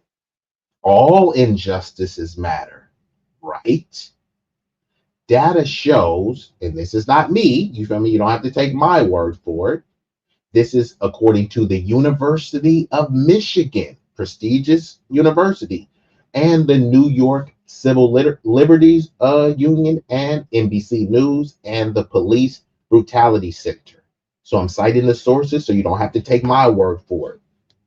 I'm not a Republican or a Democrat, so there's no political slant here either. So data shows Black people have been disproportionately stopped and frisked. For instance, in New York, between 2003 and 2012, over half of the stops targeted Black individuals, despite them constituting less than a quarter of the population. Similar patterns have been documented in cities like Detroit, Washington, D.C., where Black communities experience higher stop rates, increased physical confrontations, that means violence, and verbal abuse by the officers. So everything that they say and sometimes claim that's going on with the immigrants, we've been experiencing this since the inception of this country, and we're still experiencing it today. But no one cares because you're not an immigrant. You're an American citizen and you're a Black American. So who cares? You're supposed to be society's political doormat. So we don't care if we beat up on you and beat down on you, but we can't touch the precious immigrants. How dare you? This is a nation of immigrants and it was built by immigrants, so you cannot beat the immigrants. But beat those niggas up over there. You can beat them up with impunity, right? Some stops involved officers in plain clothes or masked units. Oh my God. ISIS like the Gestapo, they're wearing masks. We don't know who they are. Okay. Where do you think we had terms like jump out boys were? It's the boys, the jump out boys, the boys in blue. They were jumping out in plain clothes. So yeah, some of them didn't have a mask. They was dressed in, some FUBU or some Jabot or some Coogee jumping out. Yo, yo, yo, son. Put your fucking hands up, nigga. You know what I mean? Like, oh, damn, that's a cop. You know what I mean? Then they had ones that were masked, and we didn't know that they were cops. But if you beat them up, oh, shit, who the hell is this dude in this mask? And you punch him, you just punched a cop, buddy. You're going away for a long time. Like, damn, I didn't know you was a cop. But suddenly with ICE, we've never seen this before. Yes, we've seen this movie over and over and over. Some stop involve officers in plain clothes or mass units, increasing fear. Immigrants are scared. Citizens are scared. They're destroying communities. They've destroyed multiple Black communities. We've seen this movie before. Individuals frequently report being frisked without probable cause, threatened, and verbally harassed, with officers sometimes using racial slurs. So once again, they're beating us up and calling us niggers and stuff. They're deporting people and saying you're an illegal alien. No one's an alien. No one's illegal in stolen land. You can't say that. But when the officer calls them a nigger, well, y'all say it in rap music. We don't say nigger. Well, y'all still say it in rap music, so I guess it's okay for the officer to say it. Huh? So is it okay for them to say a Jewish slur? Why are they not calling the Latino slurs? All slurs matter. And I'm being facetious and condescending with this rhetoric, but hey, if it's okay for one, why not all of them? These encounters can escalate to violence, involuntary searches, and in extreme cases, deaths tied to police actions. As I've said over and over, we've seen this movie before. Repeated stops contribute to trauma, anxiety, fear, and long-term distrust of law enforcement officers. Entire neighborhoods can experience reduced willingness to seek police assistance, weakening community safety and cohesion. So we can go on, but I'll just give y'all the conclusion. And y'all can look this up. Like I said, University of Michigan, a prestigious institution, the Vera Institute of Justice, the Police Brutality Center, CBS News, etc. Stop and frisk, while intended for crime prevention, has disproportionately targeted Black communities, often resulting in harassment, intimidation, and psychological harm. Awareness of legal rights, advocacy for reform, and community engagement are essential for reducing these inequities and rebuilding trust between law enforcement and the public. And not only were the Black people disproportionately stopped, when they were stopped, they had committed less crime and didn't have any paraphernalia on them in the majority of the cases, something like 90% of the cases compared to the white people. They stopped the white people way less, but when they did, they kind of always found something on them, whether it was an illegal weapon or some sort of paraphernalia. So, y'all can look this up. Don't take my word for it. I've given y'all some scholarship and I've given you the rabbit holes to go down. But many of these people claim to be high IQ, so you should know this already. I shouldn't have to teach y'all this. Okay, so let's go ahead and transition into the next video. Just give me uno momento. And yeah, so this one I'm gonna react to a video from Tim Black, and he's gonna kind of talk about some of the virtue signaling from the elites, especially at the Grammys, how they were pandering towards, oh my God, we've never seen anything like ICE, so let's kind of get into that video and see what the bleeding hearts have to say. So give me one moment. I'm kind of good at it. And we will get right. Last night at the Grammys, these elites, they turned a woman's death into a commodified pin so they could virtual signal to the whole world. Billie Eilish, she won Album of the Year. She's up here dropping F-bombs about ICE. Because that's what you do. Then you got Bad Bunny winning Song of the Year. First time for a Spanish song to do that, all Spanish song. And what's he do? Ice out, baby. Gotta go ice out. And my thing, I'm like, here, look. They're going to take when they're good. The woman that was killed with the Be Good, they got Be Good pins to commemorate the death of this woman, like encouraging people to obstruct ICE so that they can also go visit the upper room. What have we learned here, Johnson? Obviously, they learned nothing. What they did is not activism, it's performatism.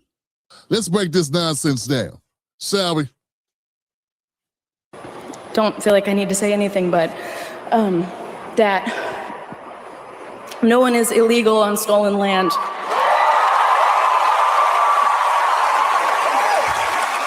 No one's illegal on stolen land. That's got to be one of the whitest things I heard all year. Listen, we got these elites now. Billie, I'm sure she lives in a very tall wall around her house. She's got probably more guards, more security than an ICE squad. And she's talking about, no one's illegal. Open the floodgates, let everybody in. Of course, they're not going to live in her neighborhood. Nah, they're not going to live anywhere near where she is. They live somewhere else in the Black neighborhood. Pack them in. Pack them in over there. Yeah, let's do that. And that's how the virtual signaling is. They're not worried about resources because they've got money. The whole point is to stay in good graces with the Hollywoods, with the news execs, with the radio execs, with the album execs. So I was wondering if I was going to address this, but since MWP comes in and says Joe Biden's ex-husband arrested and charged with unaliving his current wife. So I got a couple questions. Who raised them? And whose culture is that? Was he raised in a fatherless home, or did he have both of his parents? Fair questions to ask. with the music execs, with the Hollywood Insiders Club. And to do that, well, you cannot be concerned about regular working people. But it's got to be something special about preaching about borders from your ivory tower and your dope-ass estates. Yeah, but of course, the border being open, yeah, that's great. Black Americans, we know very much vividly about families being torn apart because when we get locked up for shit we do, guess what happens? We become separated from our children and put in cages. What do you think the prison industrial system is? And by the way, it's overflowing, and it has been. And it will continue to be. Before I say thanks to God, I'm gonna say eyes out.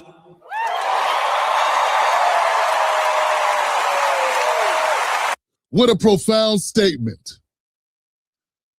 Well, you said it all, man. 2 words, ice out. How about child trafficking out? Yeah, how about child trafficking out? How about money out of politics? Huh? That sound good? Yeah, help me try that out.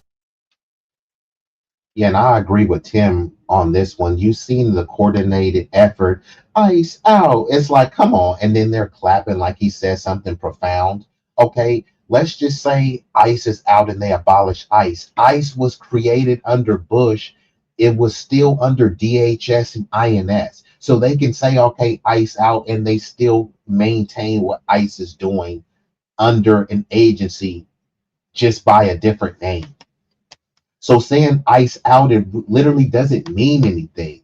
It gets people to cheer and applause because it's a symbolic nothing burger. It's a symbolic gesture that doesn't do anything and it doesn't mean anything. So even if they get ICE out, so what, you mean that they're not going to try to deport people illegally anymore? And all of the people saying ICE out, if you ask them, hey, do you support deportations of people who came here illegally? Then they'll say yes. Okay, so who's going to do it? The police are not going to deport people. The National Guard are not going to deport people. So then there's going to be an agency. Have the agency that did it before ICE. Okay, DHS, INS, right? So you're saying that you still want deportations. You just don't want it done by an organization called ICE. And they're framing as if they're standing up for people. But none of these people were saying ICE out during Obama. They weren't saying ICE out during Biden. There were some people, but they were calling them woke, fringe, lefty lunatics. So which one is it? Then he's over here saying, ICE out, go talk to your community. Many of the ICE officers, Latino, many of the Border Patrol, Latino. It's alleged that 2 officers who shot Freddie were Latino. Instead, Bad Bunny, who's Latino, he's not talking to the Latino community. He's just saying, ICE out. Orange man bad. Okay, fine. Trump is a bigoted POS. Got you. But what about your community? Y'all voted for this.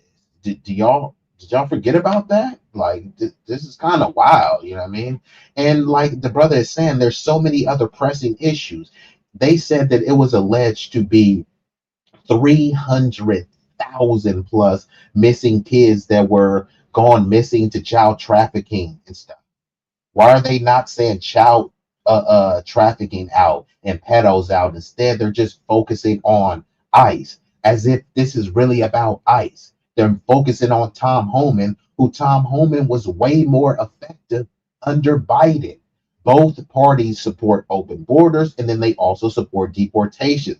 They support flooding the country with massive amounts of undocumented immigrants. They want specifically for them to be undocumented so they can dangle TPS, right? The Democrats will dangle temporary protected status, right? And then instead of helping those people that were temporarily protected get permanent resident, they'll just keep bringing more people over. Here, yeah, we know y'all been here for 20 years, but hey, let's bring in a new crop of people.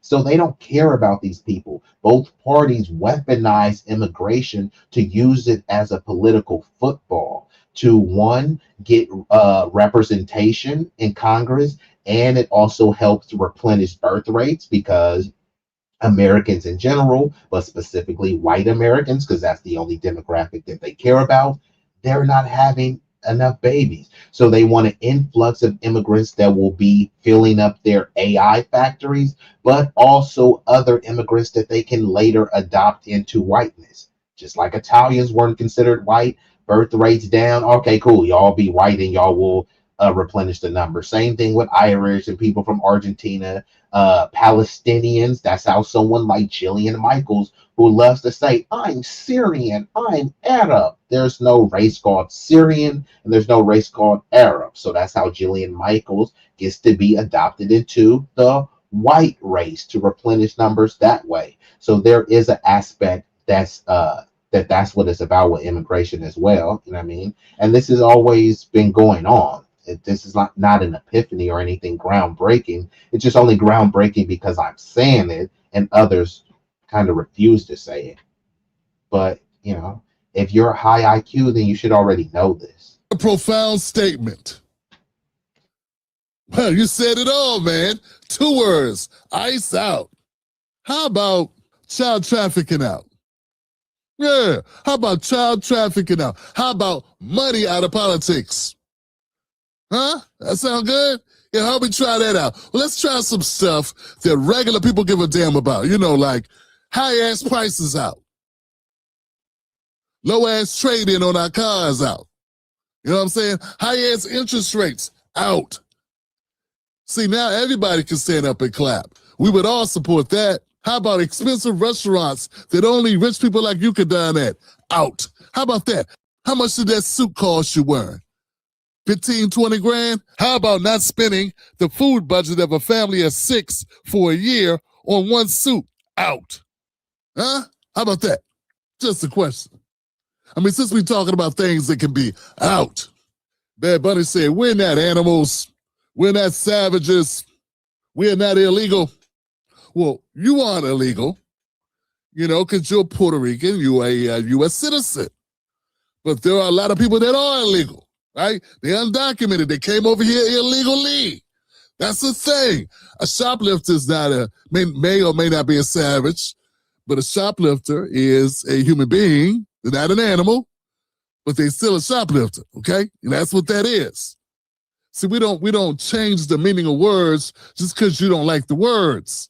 It still has meaning. Would you rather these people be called? And by the way, there are a lot of Puerto Ricans that live in this country that do not want people that are not American citizens coming here and taking jobs, taking low wages and driving down the job market when the job market is already down far enough. You understand what I'm saying? But of course, Bad Bunny ain't concerned about that at all. This is not something that he will ever waste time on, right? Because this is not where the money's at. You cannot speak truth to power and kiss the ass of the establishment at the same time. That doesn't work. It don't work that way, okay? These people up here saying ice out as if getting rid of the ice is going to fix problems. It's not going to fix problems. It creates other problems, like cities being overrun with people who are just leaning in on a system, who don't actually go through processes to actually be accounted for in a part of the society. You know, like people like want to live in their own culture while living in your country. That's a problem. Used to be once upon a time, Democrats used to support people learning the language, assimilating into the culture, becoming a part of the state or a part of the country. Not anymore. Now it's about just come on in. Everybody welcome. See, the way Bad Bunny and the rest of them think leads to chaos in our cities. And salute to the chat. I haven't had a chance to catch up with everybody, but my boo, what it didn't do in building strained resources. But since these guys don't depend on those resources, they can give a damn about it. Their bottom lines and their ends are meeting like hell. They are not concerned with what working class people are concerned with. And this is all the time. All these award shows are the same. It's a bunch of rich people virtual signaling to the execs to keep putting money in their pocket and signing them up. I'm convinced these shows ain't even for us. And I don't mean just Black Americans. I mean any Americans at home. They ain't talking to you. They ain't talking for you. They are talking to the execs. They're talking to the media so they can get more placements, more ad revenue, deals, brand deals. Their image stays spotless and safe for corporate sponsorship. That's all it is. As Black Americans, we know all too well that they love taking our names, taking our tragedy, slapping it on a button, putting it on a bumper sticker. Hashtag say her name, hashtag Black Lives Matter. We know for real that this does not help the situation. This is a kind of like low IQ comment. ICE is not law enforcement. Yes, it is. They're immigration enforcement. Enforcing what? Immigration law. So that would be law enforcement. It's just a form of semantics, you know what I mean? It's almost like IRS isn't law enforcement, but they're going to give them guns and they're going to enforce the IRS. All of these people are government bodies, which means they're all law enforcement, because once the government wants to enforce the law, they're going to send various minions of these institutions to enforce the law. ICE is not law enforcement until they're enforcing immigration law on you, and they're enforcing it by physical and fatal force. How is that not law enforcement? In fact, they just commodified to help themselves. It's just a method for them to get what they want and leave us high and dry. It's hollow. I mean, really. Be good? Really? You know what would have been good? But actually would have been better if Miss Good was still here. That's right. If she hadn't. It looks like Knowledge and Relationships has been joined. Shout out to y'all. And somebody, where is this person that had a thing? Back to Blue, no matter who, isn't about the cops, it's about the Democrat Party. No, it's about both, you idiot. And don't trip, because clearly, you don't really know. And I was really being facetious when I said that. But yes, people like Obama signed the blue law, and he backed the blue no matter who. And that's what it was. It was kind of like being facetious, but you're so dumb that you can't catch that. So don't trip, bro. Go sit in the corner and go rub one out to Trump's voice. In obstructing, in dealing with ICE and out in the streets, trying to stop what exactly? Then her wife still has a partner. Her children still have a mother. And her family and friends still have her there. But hey, there I go bringing up reality. Why bring up reality when we could just play in La La Land? When we could just pretend.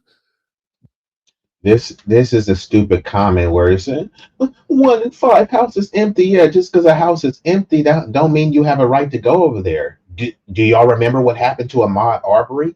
And how many homes and how much land is empty in Mexico and various parts of those countries? So won't you go over there and see what they say, right?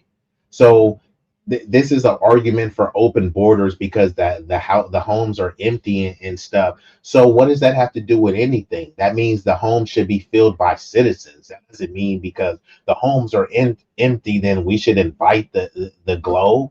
No, we need to take care of our citizens first, and then everyone else could come. Yes, they could find ways to make legal immigration easier and more suitable from people of various backgrounds. But to just say, oh, we have a lot of land and a bunch of empty homes so that the country should just be flooded with nonstop immigration. Like, what the hell are you talking about, bruh? That her death meant something and it changed the trajectory of society. No, in order to do that, when the Democrats had the House or the Senate or the White House, they should have defunded ICE, but they didn't. Why? Because they support this. They support ICE. They were supporters of ICE. It's just that if Trump supporting ICE, they got to go the other way. Bingo. And this is all what I'm saying. And like every time, I know every time is, kind of all over the place, but I mean, can you refute this? Name one country with open borders and explain to me why it's expected of the US, right? I think there is a way because they always talk about immigration reform, but they don't really want immigration reform. They want it broken so that they always have something to run on. And it's up to us to hold them to account and say, no, since you guys love to say it's a nation of immigrants, okay, so why won't you make it easier for them to have a legal path so they don't have to keep coming in through these undocumented, improper, illegal means? But they never fix the problem. They just say, no, we just need to open the border wider. But you haven't addressed the disparities that the citizens are dealing with. And if your school is failing, hey, look, man, this school is underfunded, man. We need help with the school. Look, we got a solution for you. We're going to bring a bunch of immigrant kids there who don't speak English. So then we're going to have classes where, they can learn how to speak English. It's like, okay, yeah, but how does that help us? Well, we help these immigrant kids, seek a better life. But I'm an American citizen. I want to seek a better life. Oh, just shut up and figure it out. And then when you say, oh, well, tell the immigrants to shut up and figure it out. You can't say that. That's xenophobic. That shit doesn't even make any sense. You know what I mean? And then I say, fine. Okay. We have a influx of immigrants from India, influx of immigrants from Mexico or China and stuff like that. Could y'all tell me the programs that are set up for me that I can go over there, since America is a hellhole and people say death to America? Fine.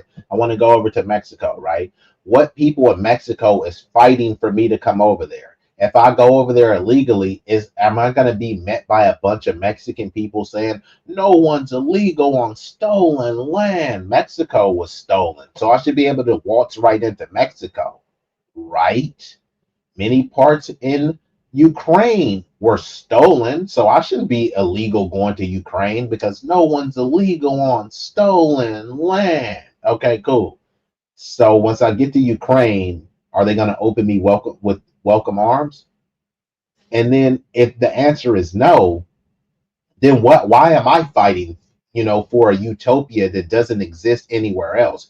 I'm supposed to crash out for everyone else's issue and plight when we're struggling here.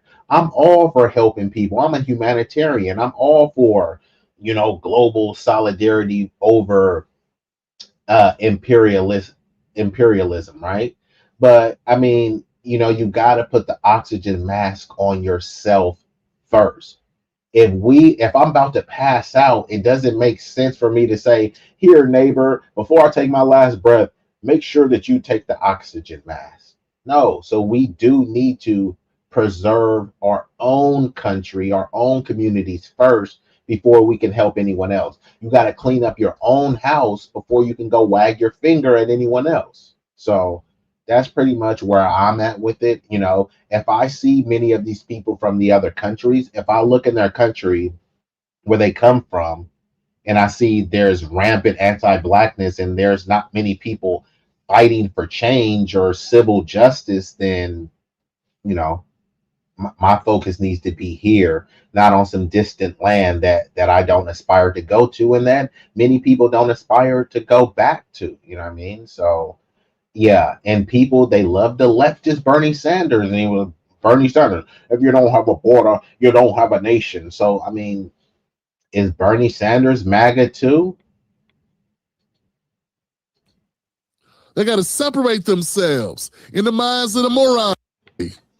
Why bring up reality when we could just play in La La Land? When we could just pretend that her death meant something and it changed the trajectory of society. No, in order to do that, when the Democrats had the House or the Senate or the White House, they should have defunded ICE, but they didn't. Why? Because they support this.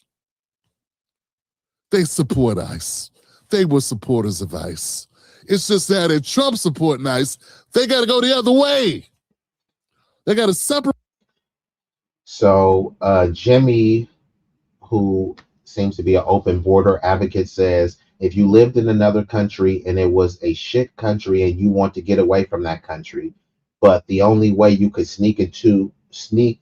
the only way you could is to sneak into another country, you wouldn't do it. Why? So, Jimmy, you're saying if you lived in another country and it was a shit country sounds like shithole. So do you agree with Trump saying that these places were shitholes? You're agreeing with Trump here. So I just want to clarify that. Jimmy agrees with Trump that many of these places are shitholes. If you don't, why would you refer to it as a shit country? If it's a shit country, it's a shithole. These are Jimmy's words and Trump's words, not mine. So if the country is a shithole, and I like that you asked why, but you're not asking why is this country a shithole? Yes, the U.S. helped destabilize it, and they had a hand in meddling and interfering with the political affairs to contribute to it being a shithole, but also the corrupt leadership as well. They are complicit with the Western plutocratic powers that helped to stabilize their country. So we have to ask why as well. Why is this country a shithole? And shout out to I believe it was Michael Parenti. He was said these countries are not underdeveloped, they're over exploited. They're being exploited because many of their leaders are selling them out. So it will be up to the native indigenous population in these lands to stand up to the corruption there. See, when it came to foundational Black American freedmen, the reason why people get to say, Martin Luther King said, I have a dream. He didn't say, I have a dream to go back to Africa. He said he had a dream and it was to stay here and fight. Malcolm X and all these people that people like to praise, they stayed in their own country. They traveled other parts of countries. And I'm just not just saying them, but they stayed and fight for change in their own country. Instead, others are saying, oh man, it's over here. Man, things are messed up. So I'm going to just flee. And you have the option to do that. Unfortunately, many people come over here and then they flee from a situation. Then they start trying to give advice and say, oh, well, stop complaining and all this other stuff. And, you know, they make all sorts of excuses as to why they didn't stay and fight. But if we make an excuse to say, look, man, we had to go through Jim Crow, there's all sorts of redlining and current subjugation going on now, no one wants to hear it. Like I said, if I say, man, I can't get my life started because I'm fleeing gang violence, people will say, stop making excuses. You have a victim mentality. But if somebody in another country is fleeing gang violence, no one talks about a victim mentality. They say, oh, well, it makes sense why they flee. But they're only able to have a place to flee because people like my ancestors and myself have fought for them to be able to come over here. They had racial and ethnic quotas. We fought to eliminate that. We were the original All Lives Matter. That's what civil rights is. Civil rights is for everyone. But as we were fighting for civil rights, these other groups were fighting for ethnic specific rights. Look at LULAC. They said, hey, we don't want to ally with the Negro. They were fighting for Chicano rights. I'm not a Chicano. How does Chicano rights benefit me? Civil rights benefits everyone. Chicano rights benefits Chicanos. So that's the difference. Many people, they say, I lived in a shit country. So then they come over here. They didn't fight in their country. So you think they're going to come over here and fight? No. But then they're telling us, go out there and fight with us. Why would people go out there and fight? We've already got dogs sick on us, multiple people unalived and disappeared and things like that, right? And what thanks will we get? There's been multiple studies, Duke and other studies, that many of these immigrants come over here with anti-Black sentiment. So even if they were coming from a shitty country, like, I mean, the sympathy can only go so far when other people are non-sympathetic to whatever our plight is. And I wish it didn't have to be like that because, you know, I'm a humanitarian and I think we should all uplift and enrich each other. But if people are going to be in their ethnic and racial silos, it would be idiotic for us to continuously be so open and inclusive with everyone who's saying, hey, we really don't like you niggers. And I'm saying, hey, look, all slurs matter. Wear it on your chest. If you don't like black people, be more open with your anti-blackness. Stop with this whole pretending stuff where you're acting as like, I have a black friend. Like, yeah, you have a buck-broken black friend, but you don't like the whole black community. So I think people just really need to draw their lines in the sand. If we're going to come together, let's come together and stop playing around. And, you know, if we're going to be separate but equal, then let's just do that as well. But we can't pretend as if we're on the same team fighting for justice while at the same time, you know, people are actively undermining us. And that's what many people, immigrants, come over here and do. And it's not just immigrants, it's many homegrown people that do it. So if we're going to call out the homegrown citizens that undermine us, we would be idiotic to not call out foreign people who are doing that. Everyone gets to smoke. No one is above reproach. Themselves in the minds of the morons. So they got to polarize things and pretend to care, pretend to support it for votes and for donations. That's what it's all about. Votes and donations. It's not about the people, because if it was about the people, it wouldn't say be good, it'd be saying be better, do better, be safe, be smart. Bottom line is this. As Black Americans, we had a right to call out the performative nonsense and also show or point when you are skipping over real issues that impact us and jumping right into the land of performative nonsense that only equates illegal or unlawful actions with fighting against racism or fighting against oppression. Because those two things are not the same thing. You don't have a license to hunt, you can't go hunting. Why you don't think you need a license to be a citizen? You can't even drive a car without a license, but you don't think you should have to be a licensed U.S. citizen? What is happening here? And if we want to change the laws, or we don't think the laws are just, we need to change the laws. Not avoid the laws, but change them. So no favorites, no cherry picking, no dancing around the truth, no virtual signaling, no bogus gaslighting. I support protests. But this shit at the Grammys, that wasn't no protest. That was a gaslight fest.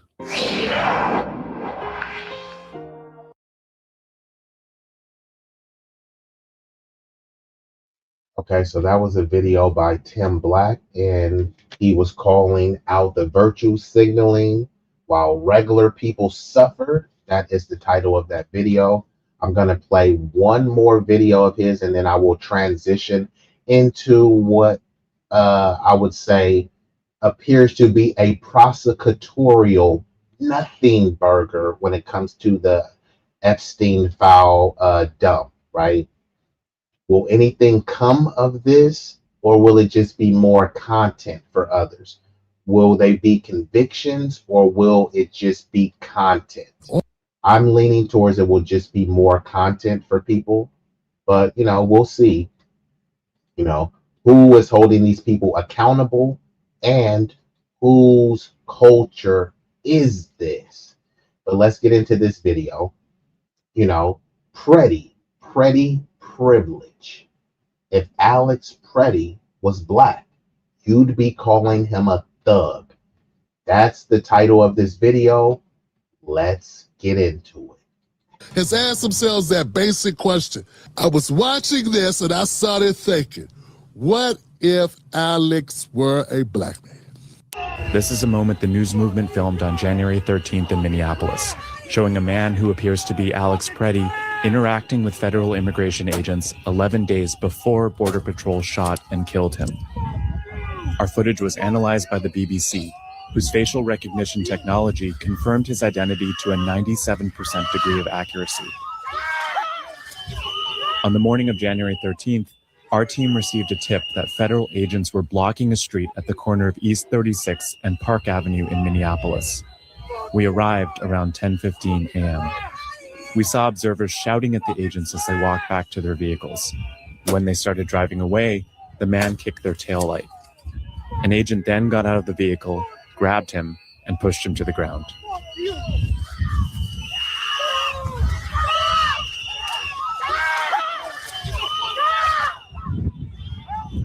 During the altercation, agents fired tear gas and pepper balls into the crowd. They continued to hold the man down before they retreat and he walks away. Okay, so here goes the thing, fam. Here goes my point.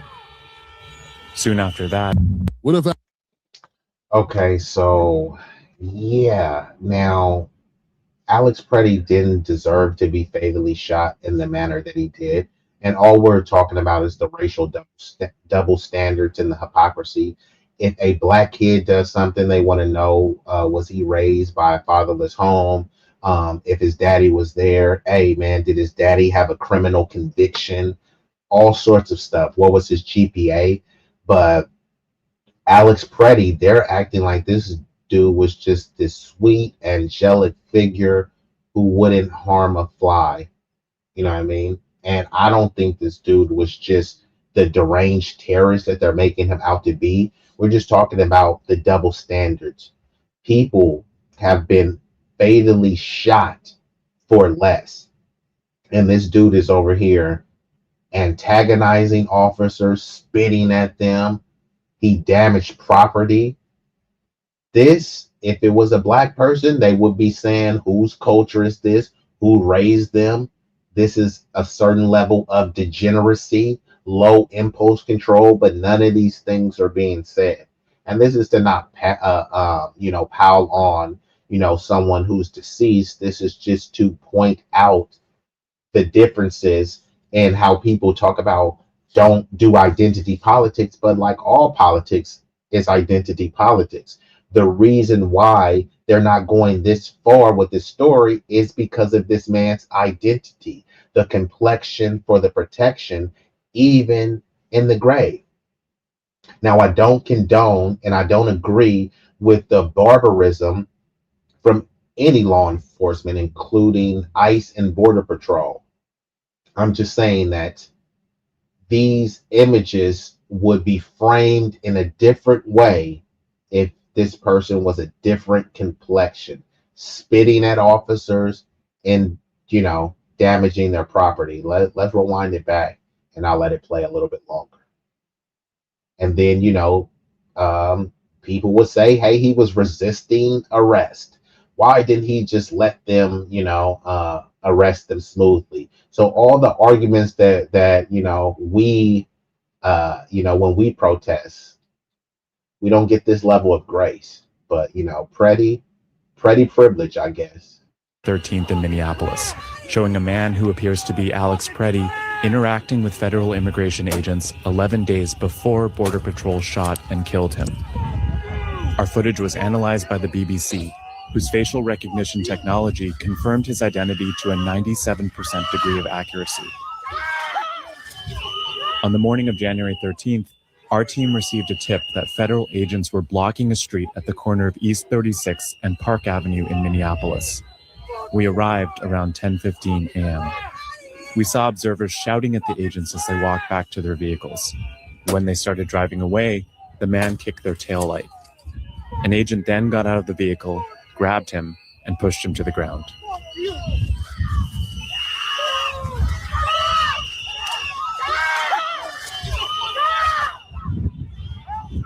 During the altercation, agents fired tear gas and pepper balls into the crowd.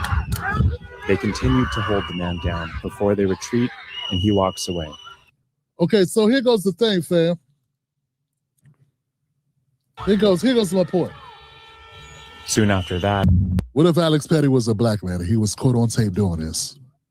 Would Anna Navarro still be on The View saying, or on CNN? Anna Navarro was on CNN and she was talking about how amazing Alex Preddy was. They killed the wrong guy, right? Because this is like the perfect guy. Alex Preddy is the guy you would want to date your daughter. The guy you would want your son to grow up to be, a decent human being who was serving humanity, serving sick veterans, who is, there is nothing that has been said about that man that isn't wonderful. And so Alex Preddy was the type of man you want your daughter to bring home. He was excellent. He was fantastic. He was amazing. He's the best of us. Family. They just overlooked this shit. He was violent as a motherfucker. Violent than a motherfucker. He was super violent. Remember that video of Michael Brown in the grocery store? Different people are seeing different things tonight in this newly released video from this Ferguson convenience store.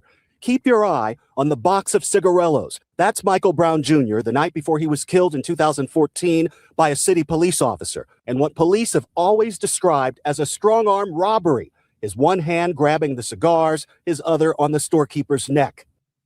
Remember, how many people remember Michael Brown, a young man who was shot in long distance with no gun on him, no weapon on him, long distance shot,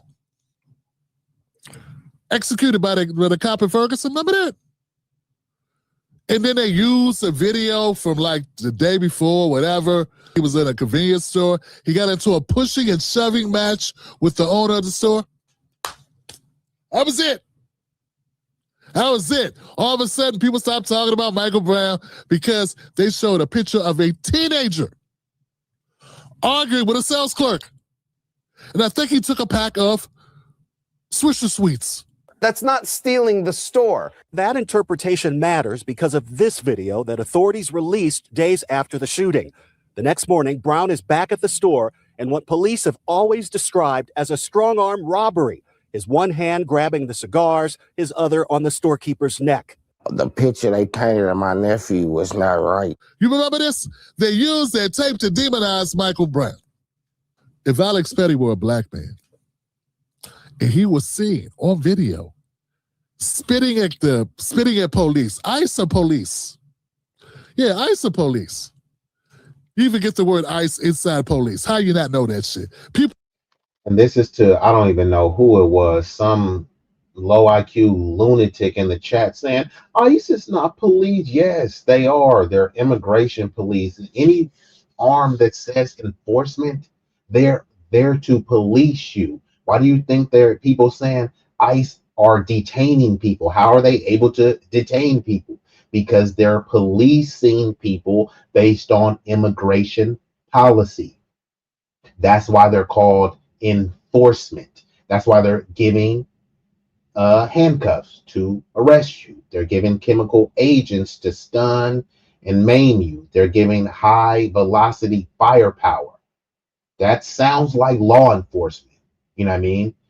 They're not police. And then people will say ICE is not police, but then they'll call them slave catchers when the modern police derives from slave catchers. So which one is it?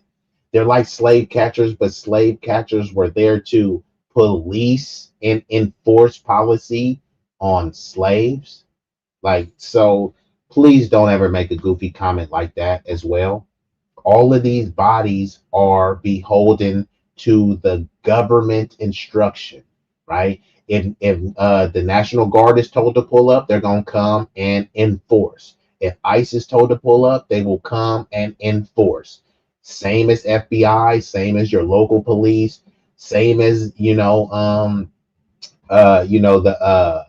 people that's on the boats and all this stuff. If the government makes a call, they will be there with their firepower to enforce. How is that not police? People talk like ICE is not police. ICE is police. You even get the word ICE inside police. How you not know that shit? People talk like ICE is not police. ICE is police. They get a paycheck to carry out law enforcement type activity that they're doing, okay?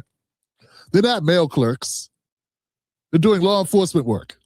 Hence the vests, the badges and shit, okay? So what Alex did was spit at them, then damage their vehicle, then not comply with orders, and start tussling with them.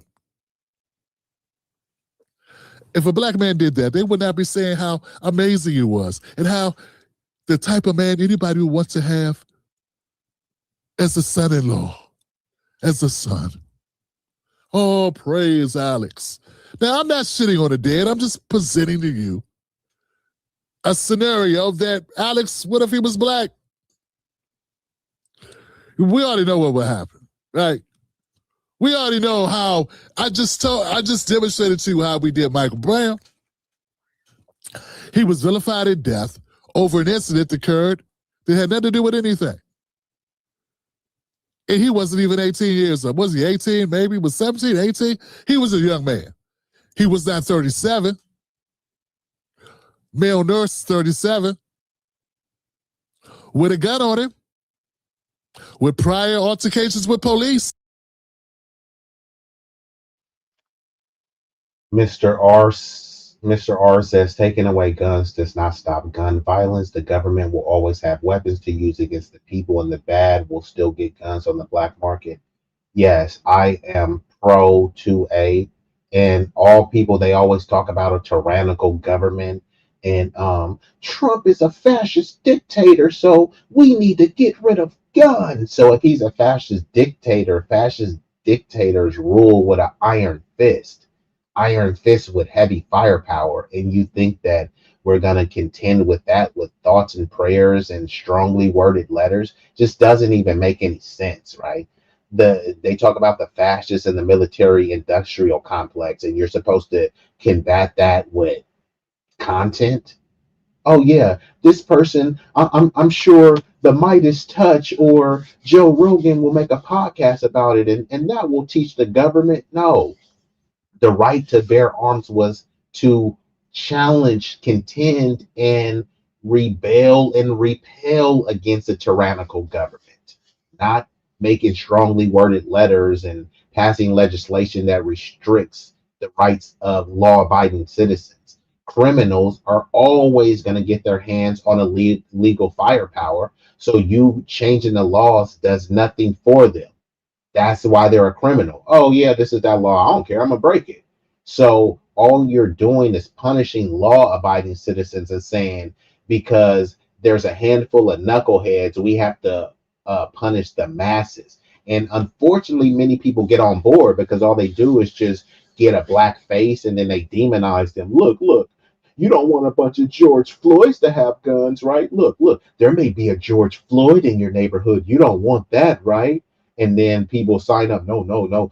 We don't want more George Floyds. It's like George Floyd didn't kill anybody, but these ICE officers have. So they think George Floyd is the boogeyman, but yet he didn't kill anybody. But Derek Chauvin did. These ICE officers did. And once you frame it as it's hurting the blacks, and now they have a police state, and they're not just policing the blacks, they're policing the entire population. And these militarized tactics, they'll be easy to use on y'all because they've already used them on us. All of the government overreach that people think that they're doing to ICE and these immigrants, it's easy to do because they've already done it towards black people. And many people were cheering it and championing it on because they thought that we deserved it. You know what I mean? So now it's spilling over into polite society, and now people are just wondering, what country are we living in? The same country that you kept turning a blind eye to. This is the same country. Nothing has changed. The only thing that's changed is your awareness. You know what awareness is? Being awakened. You know another word for being awakened? Woke. No, he wasn't. When I see person after person, like caping for Alex Petty. They murdered a man. He is standing, he has his phone, and he has a bottle of water. And they shot him 10 times. What the? It's time to shut this shit down, yo. It's time to shut it down. This entire system. My mental state today, after spending the weekend watching these videos over and over and over again, is fragile. The spidey sense to ask basic questions like, hey, if Alex Petty were black, would they be doing that shit? And then when you can deduce, nah, they wouldn't, maybe you're being played as a fool. Maybe you are a guarding tool at that moment. Maybe you're a sucker for going on with that. Because if we would not get the same treatment, why are you giving it to them for this?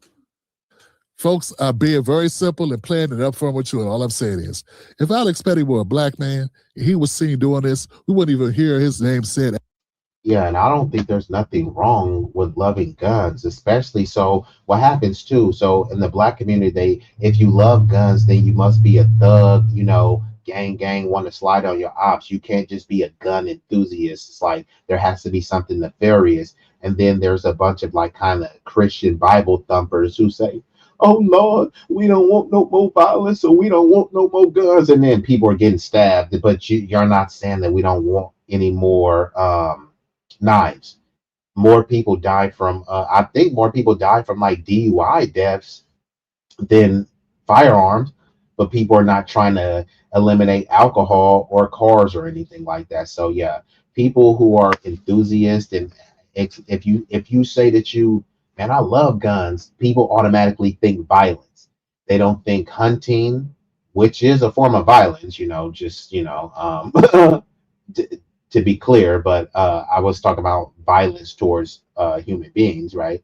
But some people just go to the range and train, and they are happy with being able to, they couldn't hit the blind side of a bar. Now they can hit a bunch of target center mass. Some people just want to get into it. There's people that are shooting guns for sport, but none of this nuance gets brought up. They only just resort to violence and the most thuggish caricature that they can think of when it involves guns, right? But remember Kamala Harris, she wants to lock people up for guns, and her and Gavin, they're all about gun control and stuff. But then on the campaign trail, she says, if y'all break into my house, you're getting shot.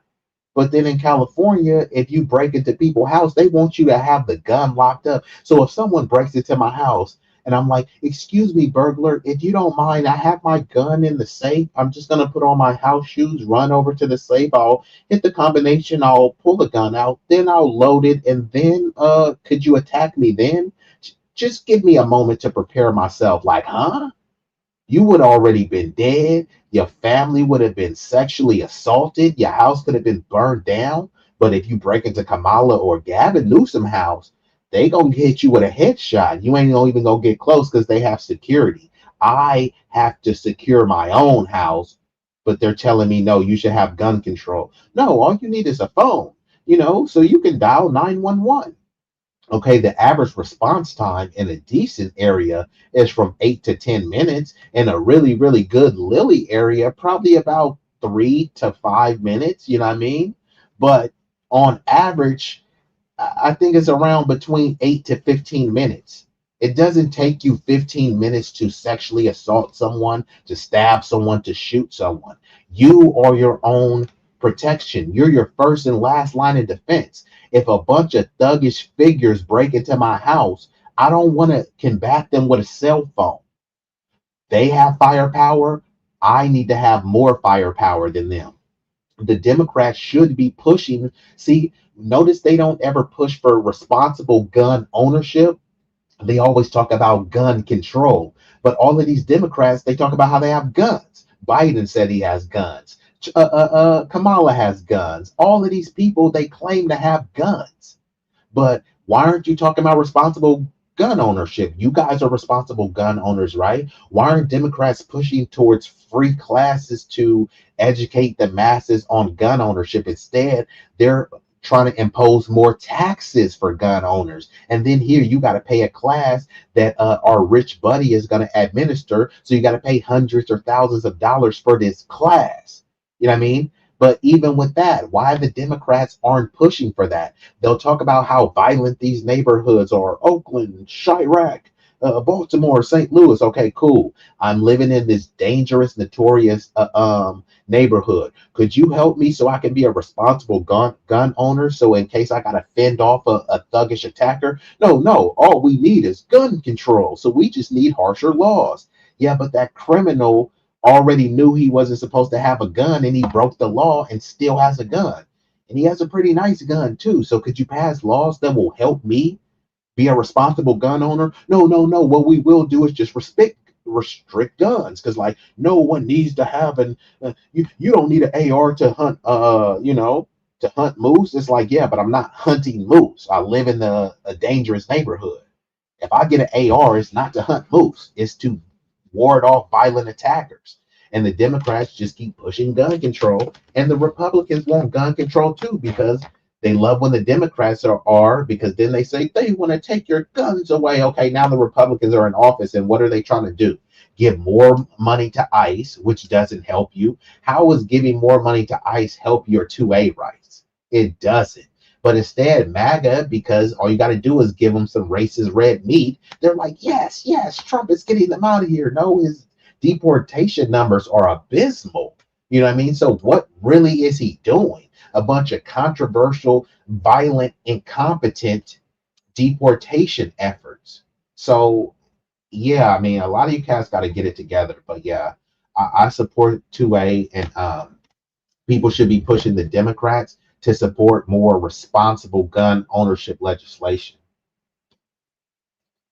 So this video is almost about to wrap up, and then I'll transition into the Epstein nothing burger. Ever again. These motherfuckers talking, they're going to erect a statue to this guy. Like he was defending and saving the whales. He was not. He was a belligerent asshole. Looks like he was mentally unstable. His own family was like, hey, man, don't go get into this shit. Stay out of it. He would have got into it anyway. I remember in Baltimore when a young black kid was trying to go outside. Remember that black kid that went outside to the riots and his mom caught him? I had y'all remember this? It was a black mother in Baltimore. It went viral. She goes out in the street. She's looking for her son because her son's out there in the riots. She told his ass to stay home. And she found him and she started whooping him upside the head and took his ass home. Just pop, pop, pop, pop, pop, pop.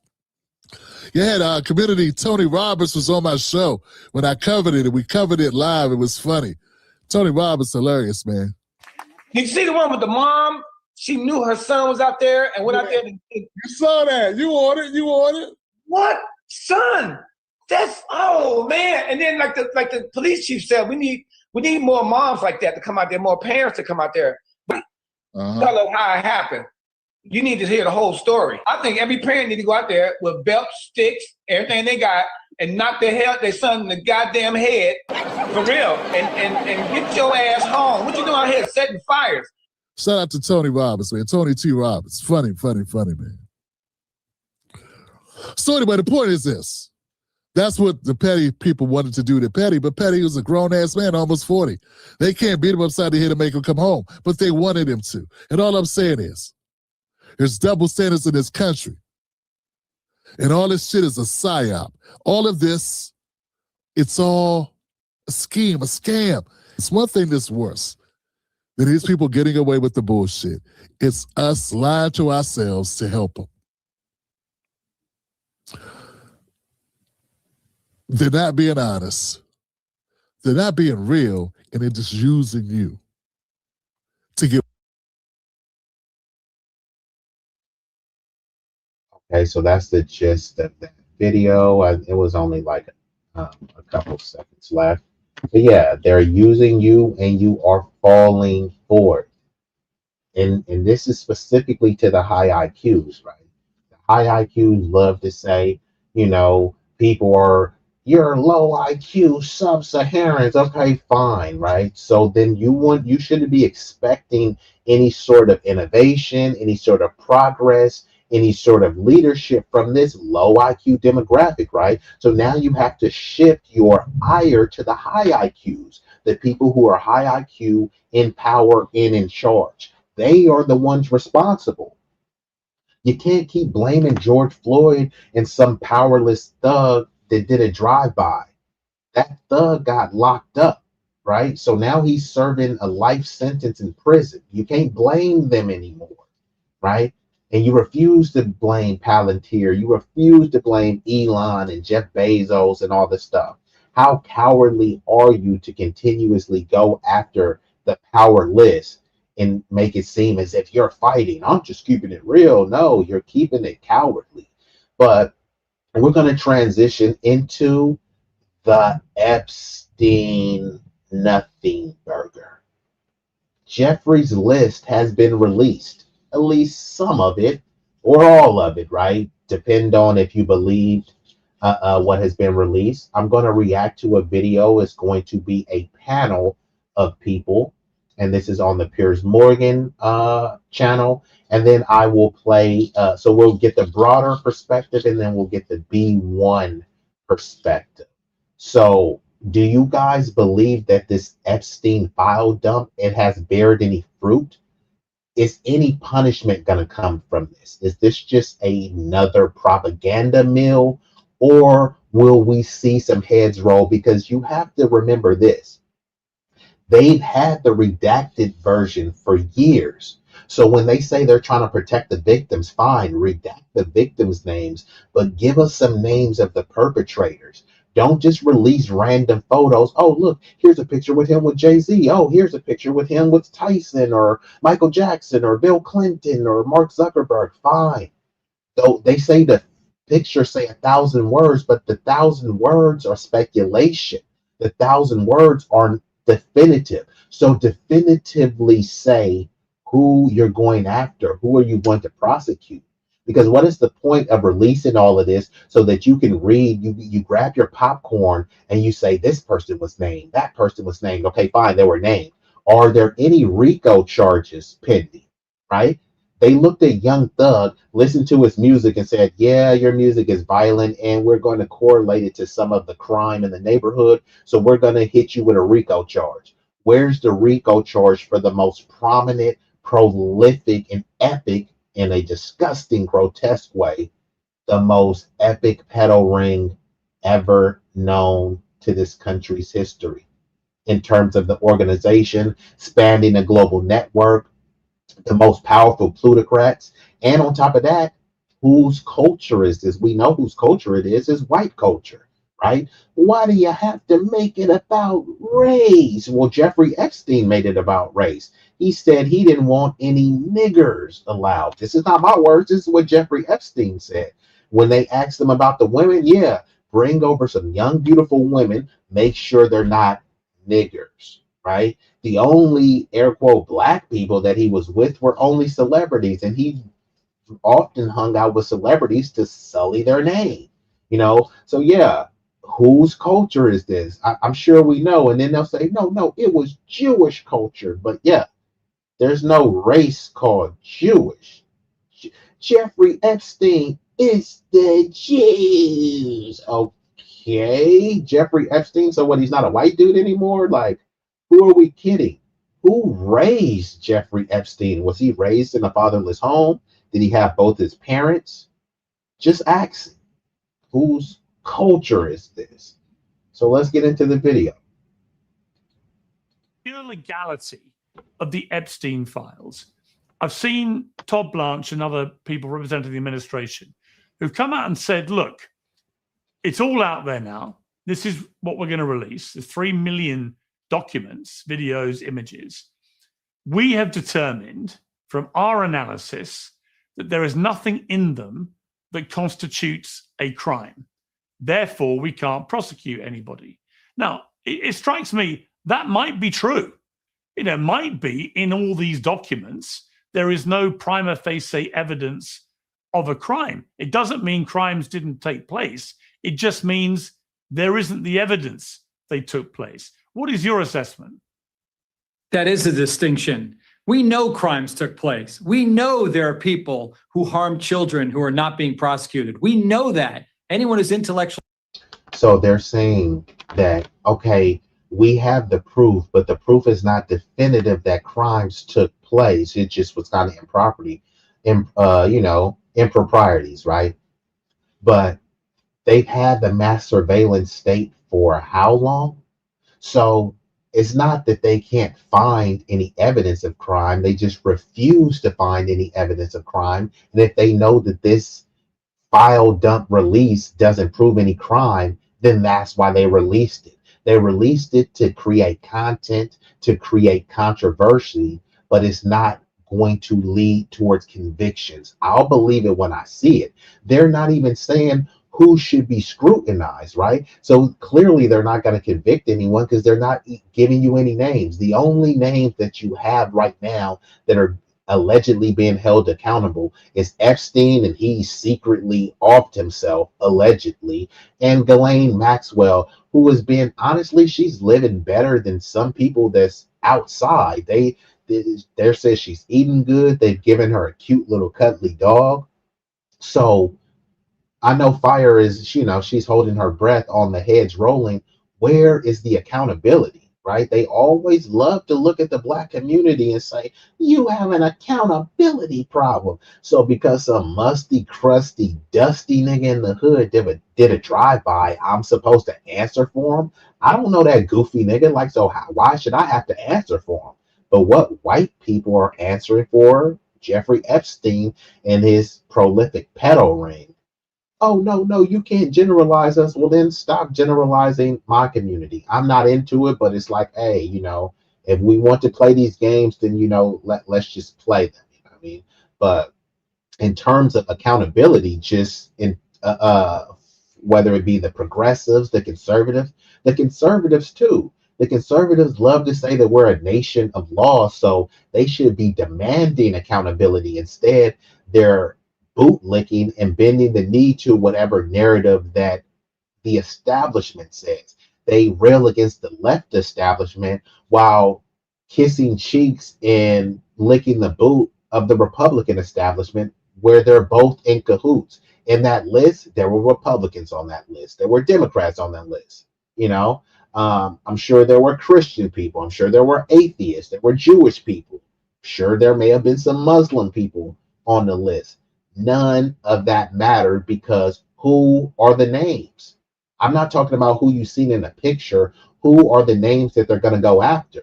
And if you're going to tell me they're going after no one, then this is a nothing burger. Who is in risk of being convicted? If it's no one, then that means this is a nothing burger. People are just seeing whatever high profile name that Jay-Z, it mentioned Jay-Z. Okay, is he going to be arrested? No, but he was mentioned. Bill Clinton, look, they mentioned Bill Clinton. Is he going to be arrested? No, but he was mentioned. Okay, we're talking about convictions here. This was disgusting and grotesque. And they want to protect the victims, right? So they're protecting the victims by not convicting anyone? Who does that help exactly? Honest, knows that occurred. But there's a whole nother level of being able not only to prove it, but beyond and to the exclusion of every reasonable doubt. And prosecutors are saying, look, association with Epstein, not enough. Photos with him and around him, not enough. There's got to be proof beyond a reasonable doubt, and it falls way short of that. And I applaud them for that, because you don't lower the bar just to get some people you think might have done something wrong. When you lower the bar to get these creeps, which I would love to see them get them, then they're lowering the bar for you, and God forbid you're accused of something. But why not just do an investigation? Yeah, why not just do an investigation? Right. If you have a lead, you have tips, you've got survivors, victims of Jeffrey Epstein, who have lists of men that they've been trafficked to.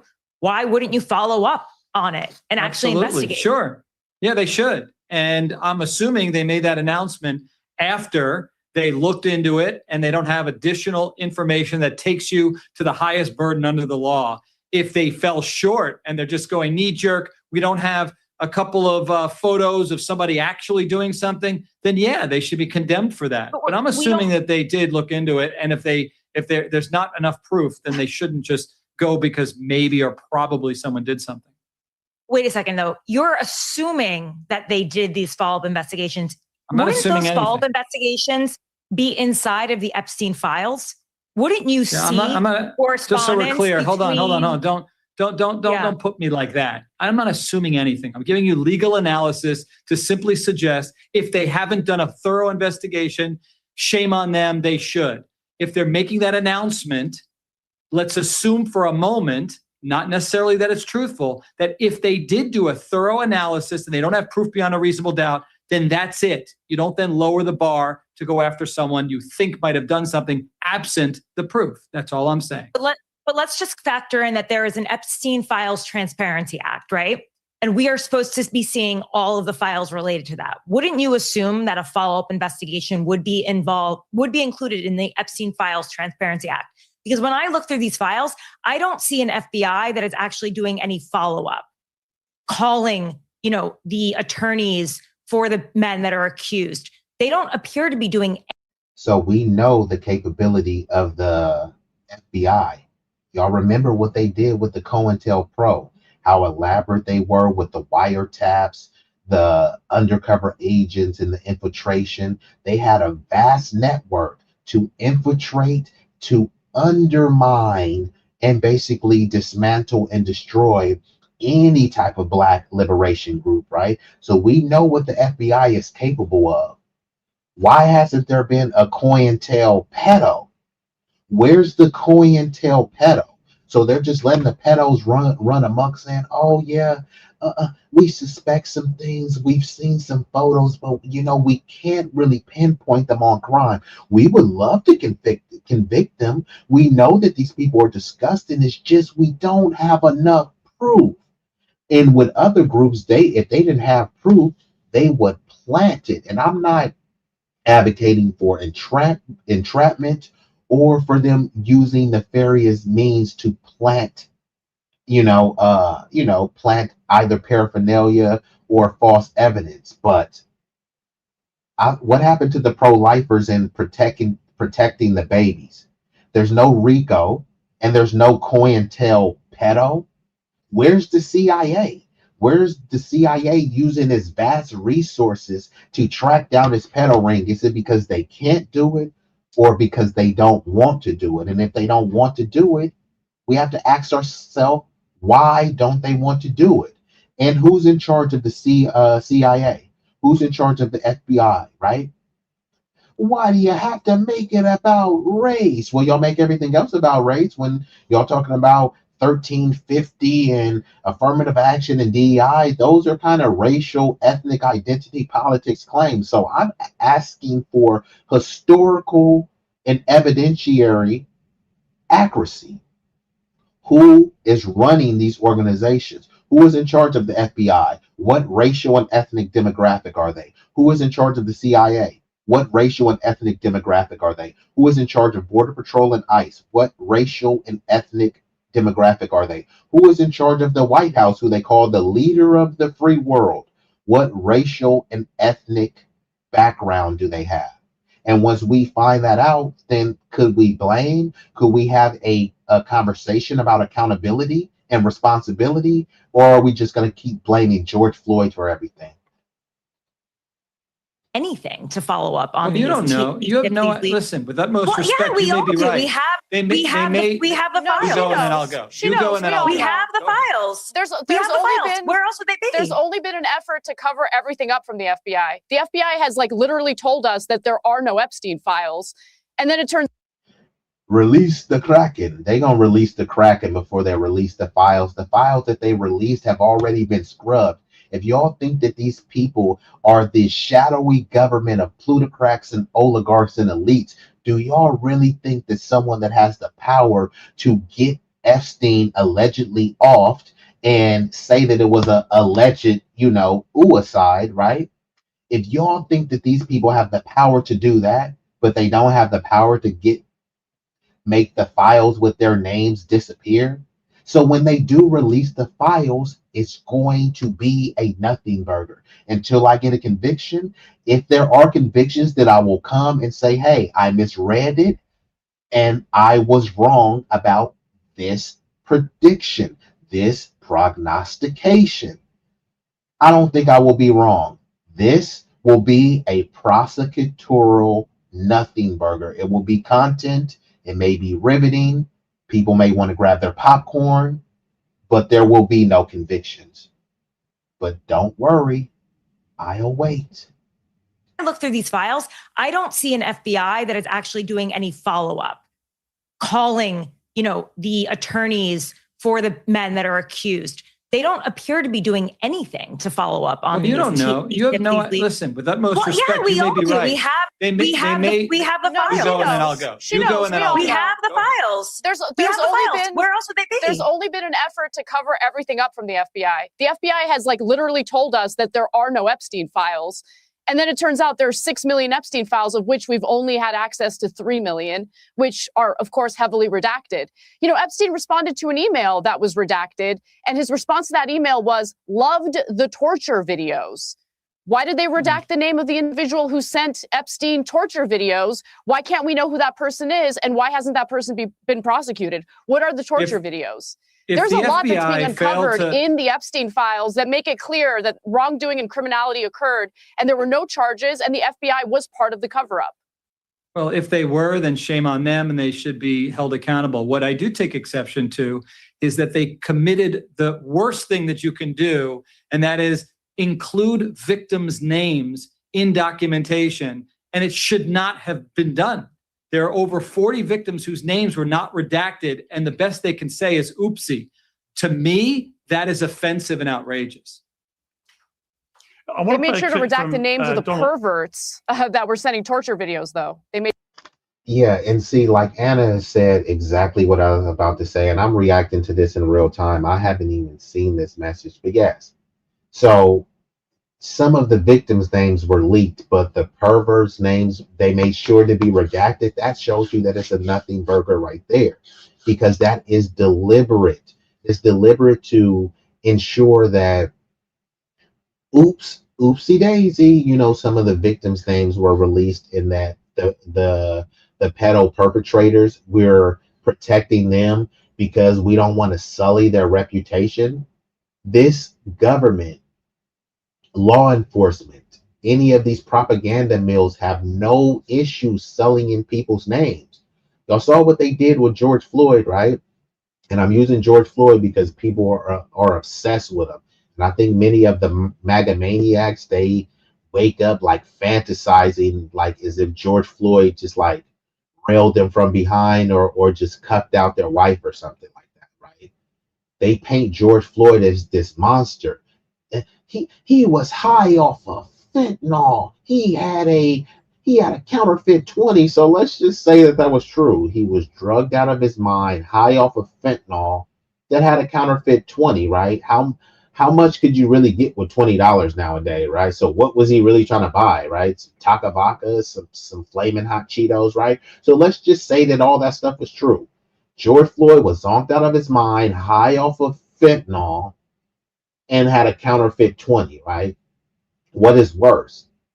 A druggie with a counterfeit 20, or people that is running an extensive pedo ring with some alleging that some girls were 13, some say younger, but we'll just go with 13, all under the age of consent. Like, what is worse, right? Pedophilia or someone with a counterfeit 20? Like, nothing happened to that store owner, right? He called the cops. That was accountability. He got detained and arrested. Who is being detained and arrested for an extensive pedo ring? And that's how this country has convinced you, because George Floyd is a black man. Here, let's paint him bad because of fentanyl. But y'all said these other groups that are addicted to fentanyl, that they need treatment centers. So George Floyd needs to get kneeled on his neck, but other drugged out white people that are high off fentanyl, they need treatment. You know what I mean?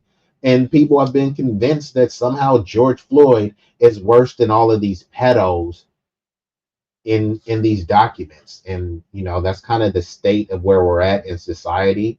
People say they don't want to make it about race, but as soon as something comes with crime, what's the first thing that they want to know about? When someone says, oh, there was a mass shooting at a school, before they think about the victims, they want to know, what race was that person? So all of the colorblind people, we're all just Americans, man. Drop all the hyphens, man. Don't say you're a heritage American. Don't say you're a foundational black American. We're all just Americans, man. And then whenever there's a crime, they don't say it was an American committed a crime. 1350. It was the blacks. It was a didn't do nothing. It's like, I thought y'all said stop making it about race, and here you are again, making it about race. Let's commence. Is that they committed the worst thing that you can do, and that is include victims' names in documentation, and it should not have been done.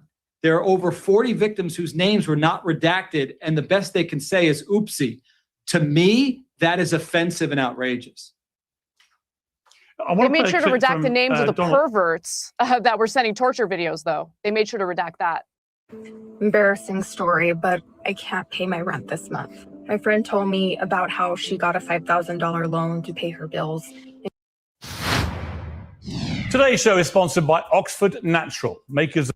So I'm gonna fast forward, and it had a little Bear loan commercial. So if y'all struggling, I don't know about that loan place. So I'm not endorsing that. This is Piers Morgan's ad that he wants you to check out. So I'm gonna fast forward. Well, I agree with Anna that you read some of this stuff and you're like, well, where's the rest of that thread? Who are they talking about? What are we getting here? I want to play a clip from Donald Trump. This is on, I think, Air Force One as he flew to Florida on Saturday, responding to news that he's in these files. I didn't see it myself, but I was told by some very important people that not only does it absolve me, it's the opposite of what people were hoping, the radical left.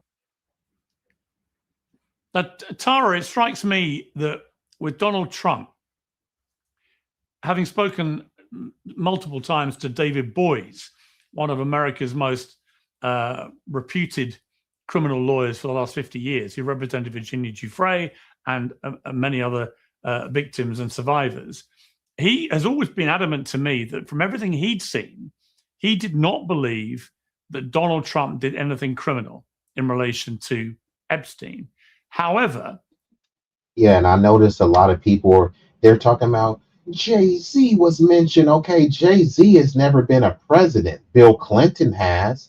And Michael Jackson, he had a picture with him. Michael Jackson has been dead for how long? They keep going out of their way to mention rappers and celebrities and people that are not part of the upper echelons, mover and shakers of societies. So now Clintons were saying they refuse to testify. Now they do want to testify. But why are the Clintons being singled out? All of them should testify. Trump, everything. The people, the most beloved Noam Chomsky. Hey, I don't give a flying flip about Noam Chomsky. People point to some old grainy thing. Oh, look at this iconic speech. Yeah, compartmentalize. He gave a great speech, and then he was schmoozing and yucking it up with Epstein. Like, okay, so I'm supposed to overlook that because he gave a speech that you liked. And how long ago was that speech, right? Speech was before many people were alive or before many people were even politically coherent. So yeah, I don't care if you scored 100 points in a basketball game. I don't care if you can juggle, 30 flaming swords. If you were listed in those pedophiles doing disgusting, grotesque, and heinous things, you're not above reproach. And this includes Noam Chomsky. Now, if he wasn't doing the disgusting things, he shouldn't have any problem answering these questions. But he always gets defensive. It's none of your damn business. Like, damn, Noam. Like, why are you so mad, bruh? Like, for reals, like, how was Noam Chomsky any different than Alan Dershowitz? And all they do is they go back to a speech that Noam Chomsky said. He said this. Yeah, he said that years ago. What has he said since then, right? Noam Chomsky is supposed to be this big old lefty bastion of what? Progressivism, socialism? And then he told you to vote for Biden, right? Does that sound socialist? Does that sound like the resistance? People are saying smash the duopoly, and Noam Chomsky is saying vote for the duopoly. The same Noam Chomsky that was yucking it up with Epstein. He didn't just go to the island. According to his wife, Epstein was coming to their house. What were they doing at Noam Chomsky's house? Well, according to him, it's none of your damn business. All right, cool. No, we got you. And multiple times to David Boies, one of America's most reputed criminal lawyers for the last 50 years. He represented Virginia Giuffre and many other victims and survivors.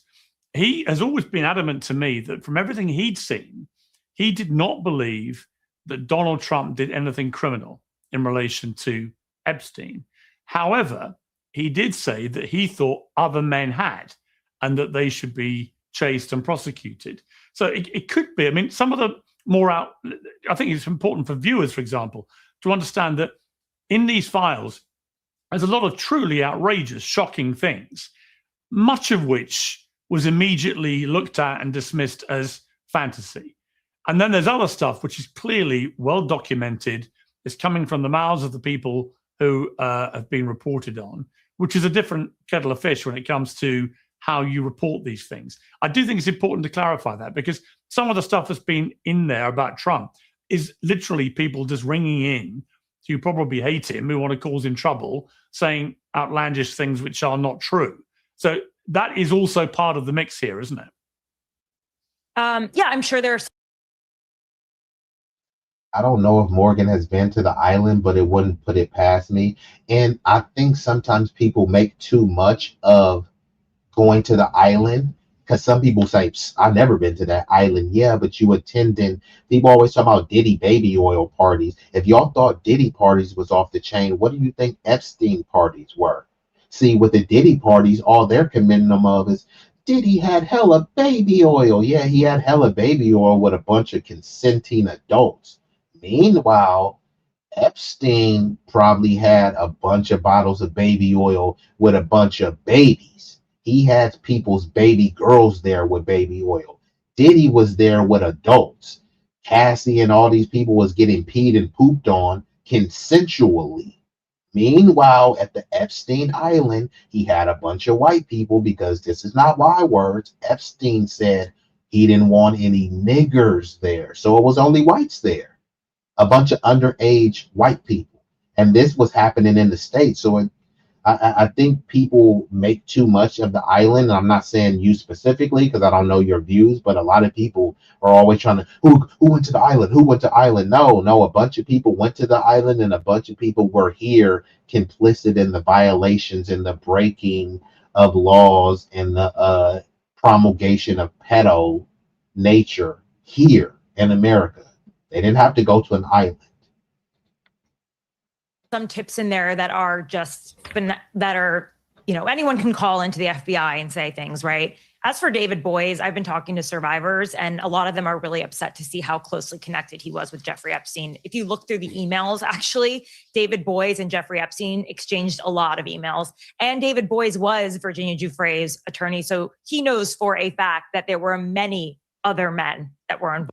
So Epstein's pedo ring was way more elaborate, way more extensive, went on much longer. They have all of this information for Diddy. They can find all of these people to interview. They can make documentaries about Diddy, but do we think there's going to be a extensive documentary about Epstein?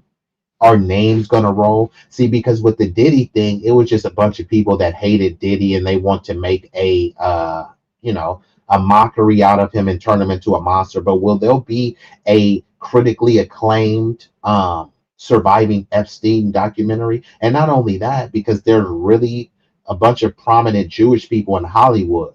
Will they fund it, right? Because, the black community, you guys need to hold each other accountable. Okay, fine, we will. We'll hold Diddy accountable.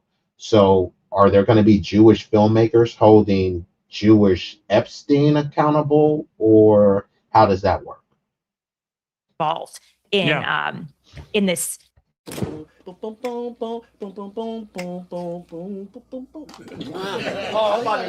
Case.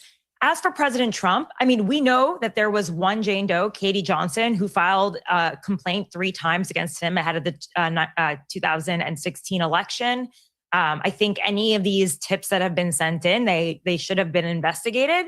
I don't see any phone calls to the president or his attorney, Alan Garten. There's only one email that includes, I think it's Brad Edwards, one of the lawyers for the victims, trying to reach Alan Garten to speak to President Trump. But I don't see any interaction between the FBI and President Trump's attorneys, as they would be, I would assume, would be part of the investigative process when you're going through all the tips that are against him. I don't think anyone can deny the fact that they were friends for a period of over a decade during the height of Epstein's sex trafficking operation, and many of the survivors remembered seeing him.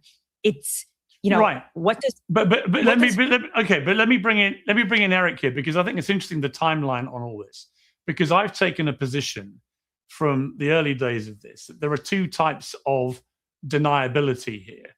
There's the plausible deniability, which is people who ceased contact with Epstein once he was convicted of a sexual crime involving a minor. And then there are the people that carried on consorting with him after that. And one of those is Elon Musk, who's gone on a kind of tear on his own social media platform, X, vehemently denying he ever accepted any invitation to go onto the Epstein Island or go to any of the parties, any of these things. And yet we're seeing emails in this dump of documents where he clearly would like to. So Elon Musk was lying, saying that, hey, I never went to the island. So, and this is why I try to tell you that whole island argument is overblown, because Elon will say he never went to the island, but there's multiple emails of him trying to go to the parties.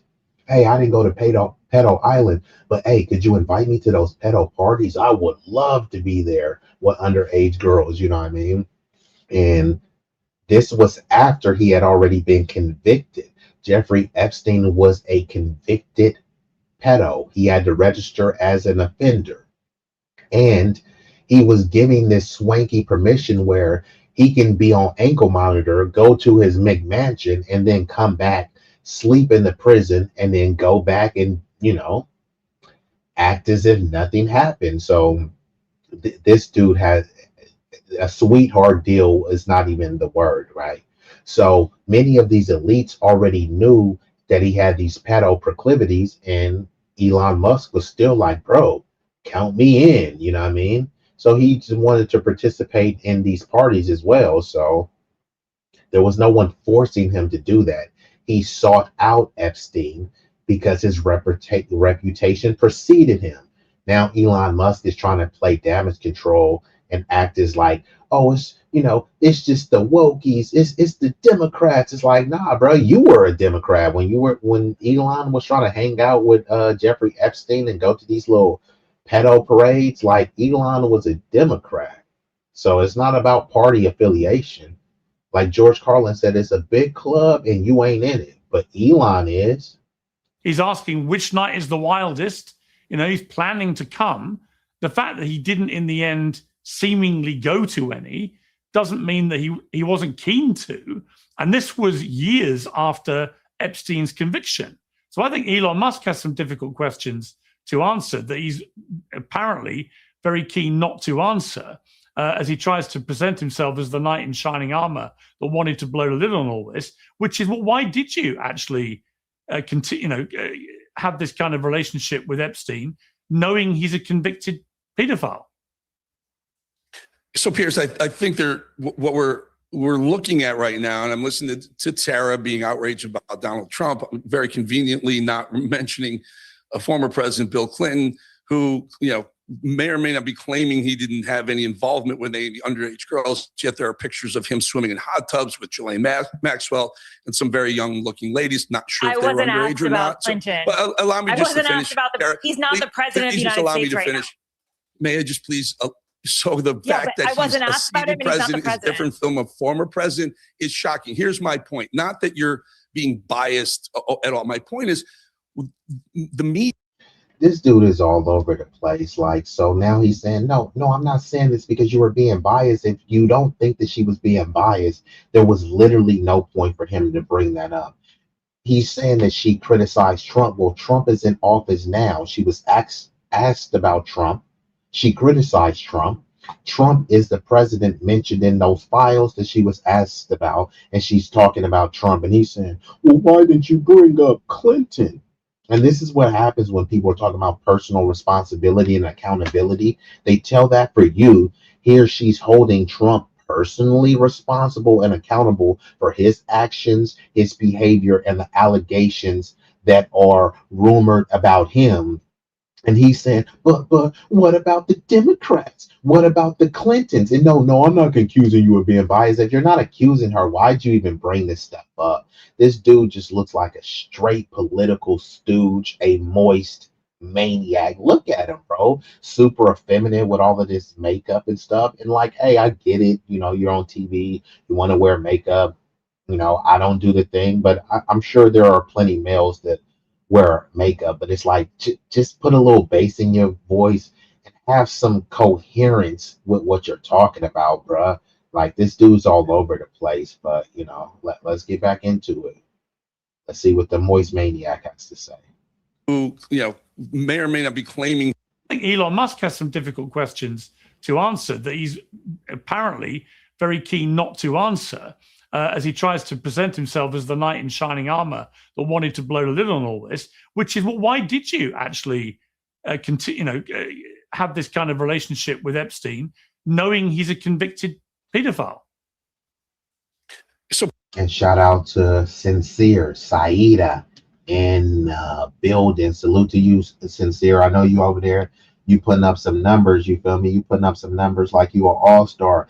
Hey, I would say I was gonna tell you to stay safe, but it looks like you kicking butt and taking names. So I'll just have to say don't hurt them too hard. Pierce, I think what we're looking at right now, and I'm listening to Tara being outraged about Donald Trump, very conveniently not mentioning a former President Bill Clinton, who may or may not be claiming he didn't have any involvement with any underage girls, yet there are pictures of him swimming in hot tubs with Ghislaine Maxwell and some very young-looking ladies. Not sure if they were underage or not. Clinton. So, allow me just to finish. Asked about he's not the president of the United States right now. May I just please? So the fact that he's a seated president is different from a former president is shocking. Here's my point. Yeah, shout out to Sincere. I know people are trying to put a lot of smut on your name. Maybe we'll have to do a stream one day so we can address the sector shenanigans. I don't know the specifics or the particular people, so I can't really call out no names, but I can speak in generalities. But salute to Sincere. Keep your head up and keep up the great content. Not that you're being biased at all. My point is the media right now, the people who consume media on the last, 3 or 4 tidbits of information. And what's happened is some of these guys, and I've been an advocate for getting all of the files out without redactions or as few possible redactions as for national security safety as possible. And I'm telling you, what I'm feeling is Elon Musk is saying, I wasn't there, had nothing to see. I had Alan Dershowitz on my show Friday, a couple of days ago, and he now is claiming there was no sexual trafficking, there was no underage girls. And I said, Alan, Bill Clinton's on the call logs. We have pictures of him at the island. And he said something like, yeah, but that doesn't make him guilty. No. You can see how partisan this dude is. Notice he keeps saying, but Bill Clinton, dude, you're a right winger. Where's the accountability for the right wing? He's not saying that he's not saying anything about Trump. He keeps talking about Bill Clinton and try to make it seem like, no, we have to call out both sides. Well, you're not calling out both sides. You're calling out Bill Clinton. Why isn't he calling out Trump?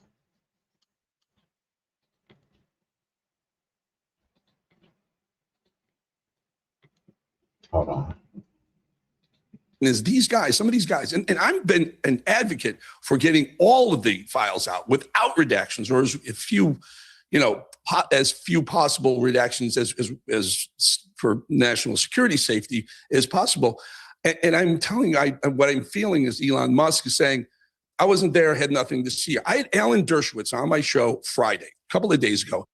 And this whole national security, the reason why we redacted the pedo name was because of national security. Does that make any sense? No. When people are pedos, they have like Megan's Law? They literally have an offender site where the public can access it and know that this person is a pedo. So how is redacting the name of pedo saying that that's somehow a national security issue? No, it's not. It's a plutocrat, protect the plutocrat issue. That's what it is. And he now is claiming there was no sexual trafficking, there was no underage girls. And I said, Alan, Bill Clinton's on the call logs. We have pictures of him at the island. And he said something like, Yeah, but that doesn't make him guilty. No, it doesn't, but an investigation might. My point is, let's keep digging. Let's not let them change the narrative, including Donald Trump.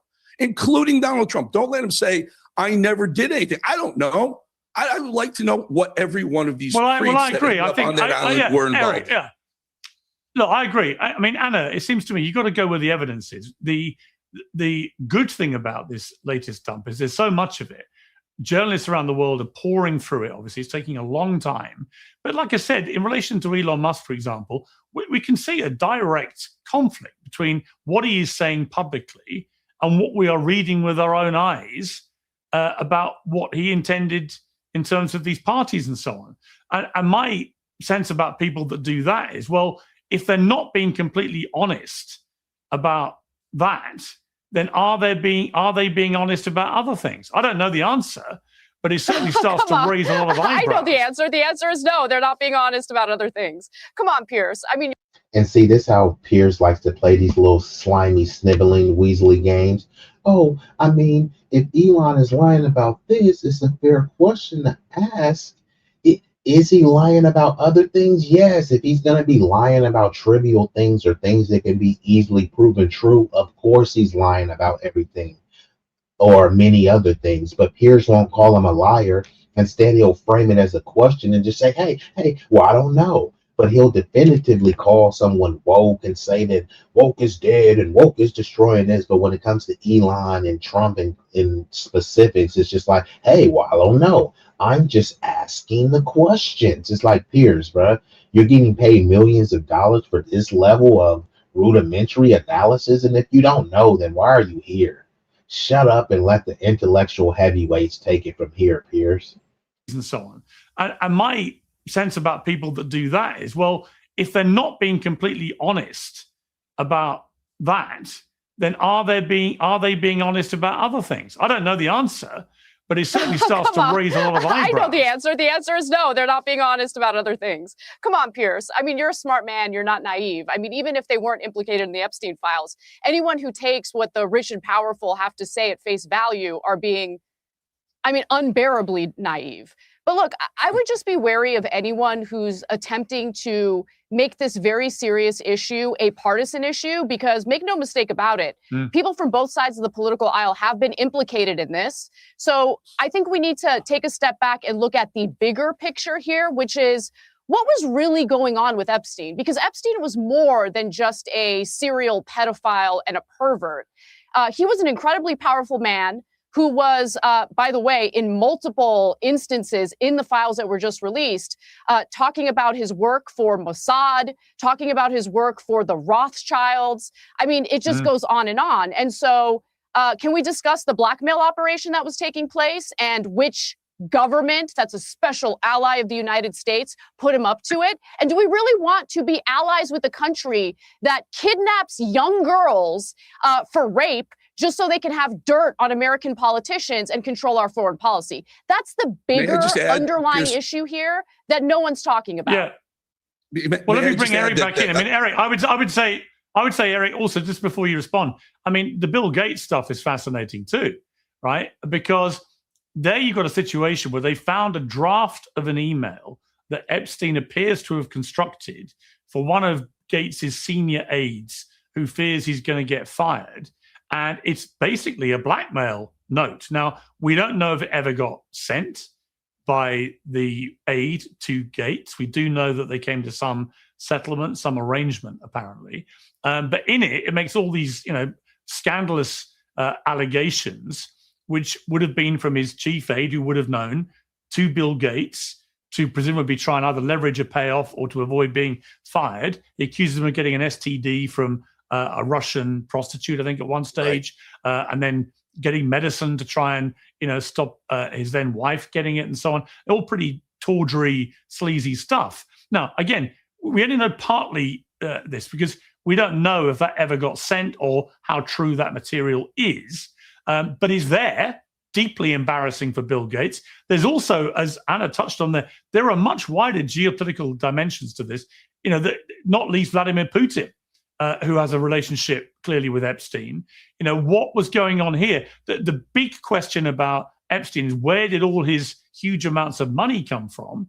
Could it be, because we haven't really worked this out yet, could it be he was being paid by the Russians to compromise a lot of very high-profile American people? It could well be, right? Or British members of the royal family, or British politicians.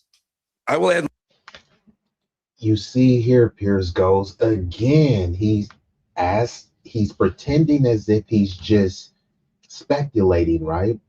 I mean, look at Vladimir Putin, right? He could, he could have been paid by this. I mean, Epstein, he said he could have been paid by the Russians, or he could have been paid by this. He knows that Epstein is Jewish. He knows that Epstein has ties to Israel. But why didn't Piers say he could be paid by Israel and the Mossad? He literally dances around it and says every other group. Epstein could have been paid by this group, and this group could have corrupted him. Why didn't he say Israel? Anna just laid it out and said, like, hey, we know that dude was working for Mossad and, running a blackmail ring so that Israeli, oligarchs have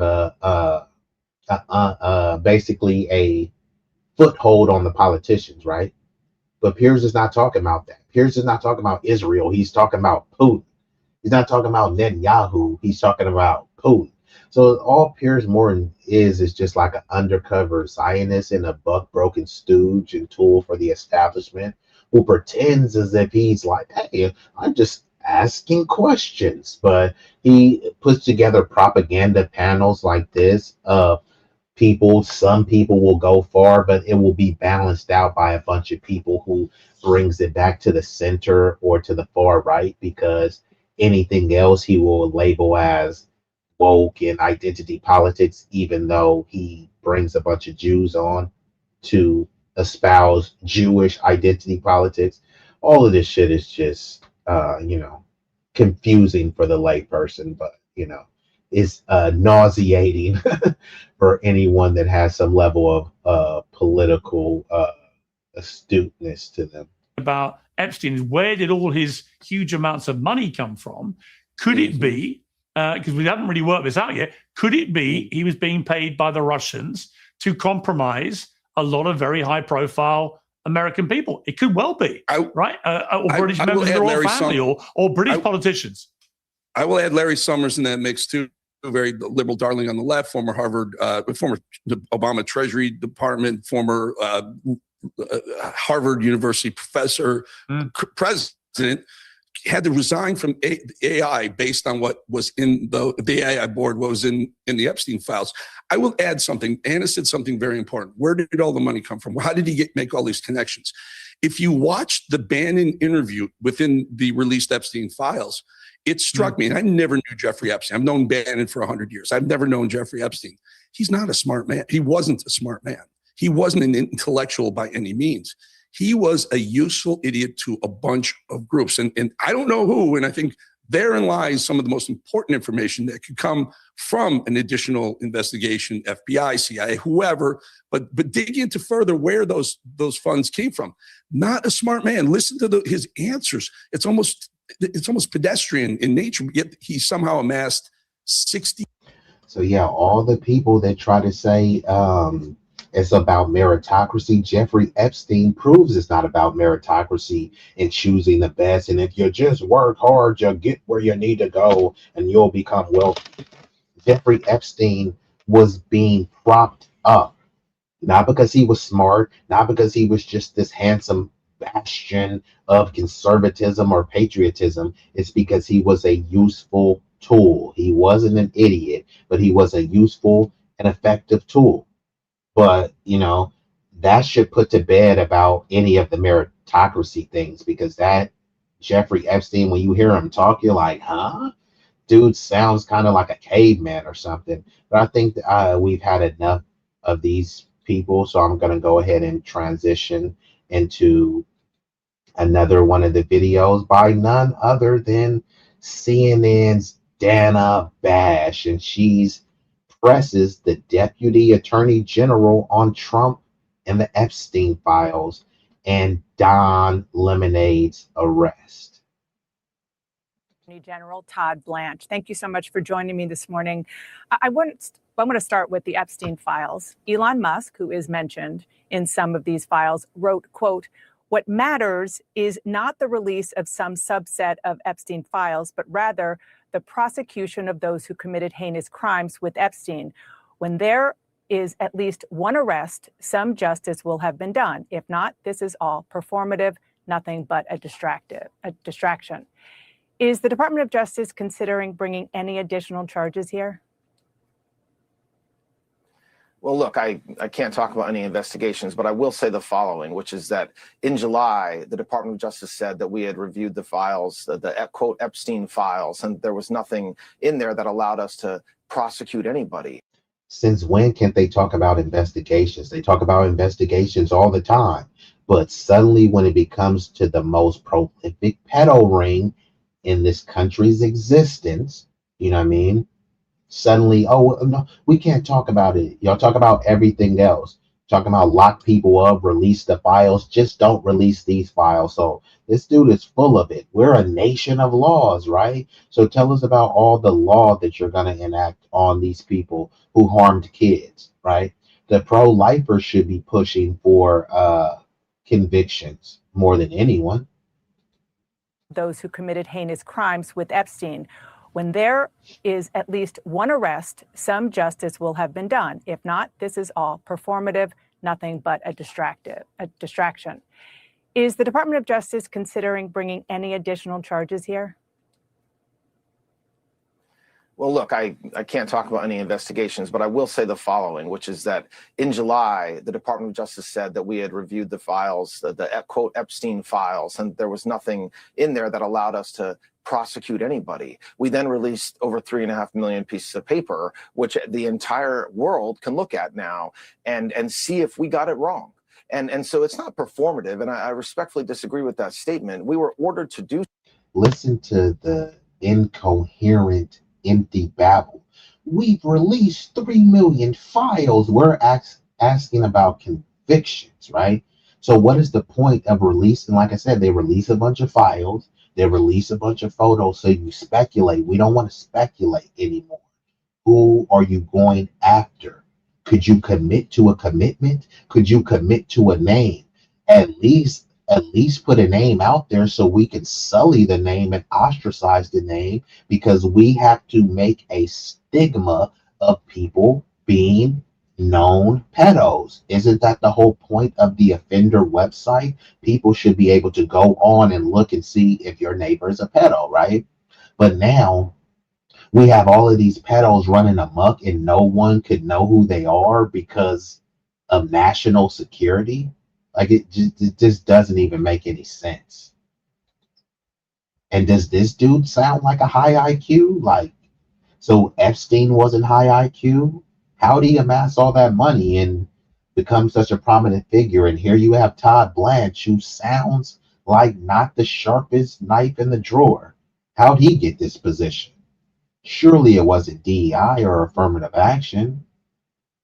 Privilege, perhaps? At now and see if we got it wrong. And so it's not performative, and I respectfully disagree with that statement. We were ordered to do so by Congress and then by the President of the United States, and that's what we did. And let me, I said it on Friday. And I'm gonna rewind it back. But did y'all hear he said, "Oh, we released the file so the public can determine and see if we got it wrong." Okay, cool. Y'all did get it wrong. So now what are you guys gonna do? Oh, read the files again. Yeah, I've already read the files and I have a list of things that you got wrong. So here, could I hand this over to you guys so you guys can start prosecuting and convicting people? Listen to what he's saying. He said they released the files so the public could see if we got it wrong. You guys already have the files. You are the law. You should know what is right and wrong, because you're not only there to study the law, to be educated on the law, but to enforce the law. So this is just a bunch of empty stuff that is supposed to quell some sort of frustrations. But if anything, this should make you even more infuriated and more frustrated, because he's saying he's essentially saying, we released the files. What are you guys complaining about? Yeah, y'all released the files that were a bunch of empty nothing burgers. If the files were that juicy, then y'all already have the names that y'all should be pursuing.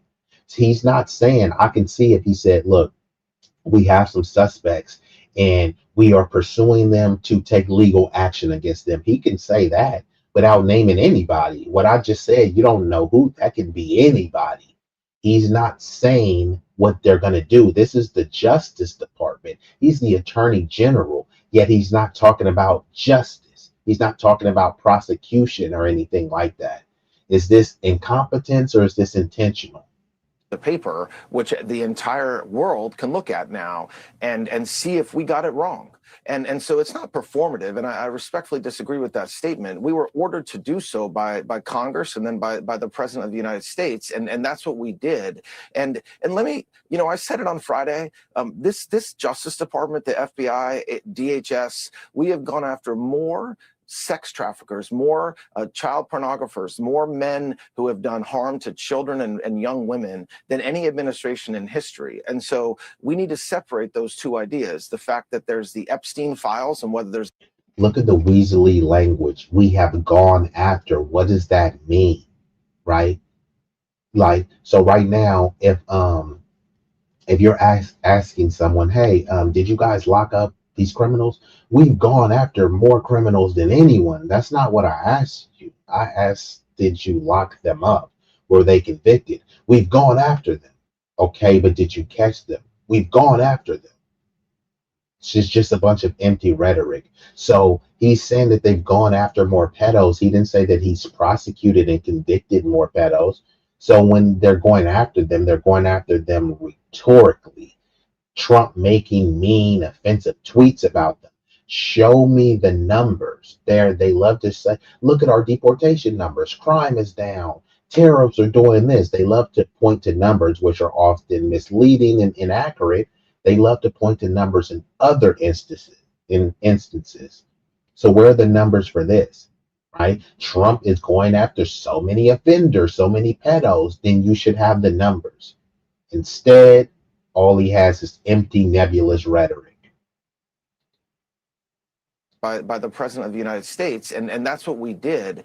And let me, I said it on Friday, this Justice Department, the FBI, DHS, we have gone after more sex traffickers, more child pornographers, more men who have done harm to children and young women than any administration in history. And so we need to separate those two ideas, the fact that there's the Epstein files and whether there's anybody there that we can go after, and the work that we are doing every day, which is extraordinary, and we will continue to do that.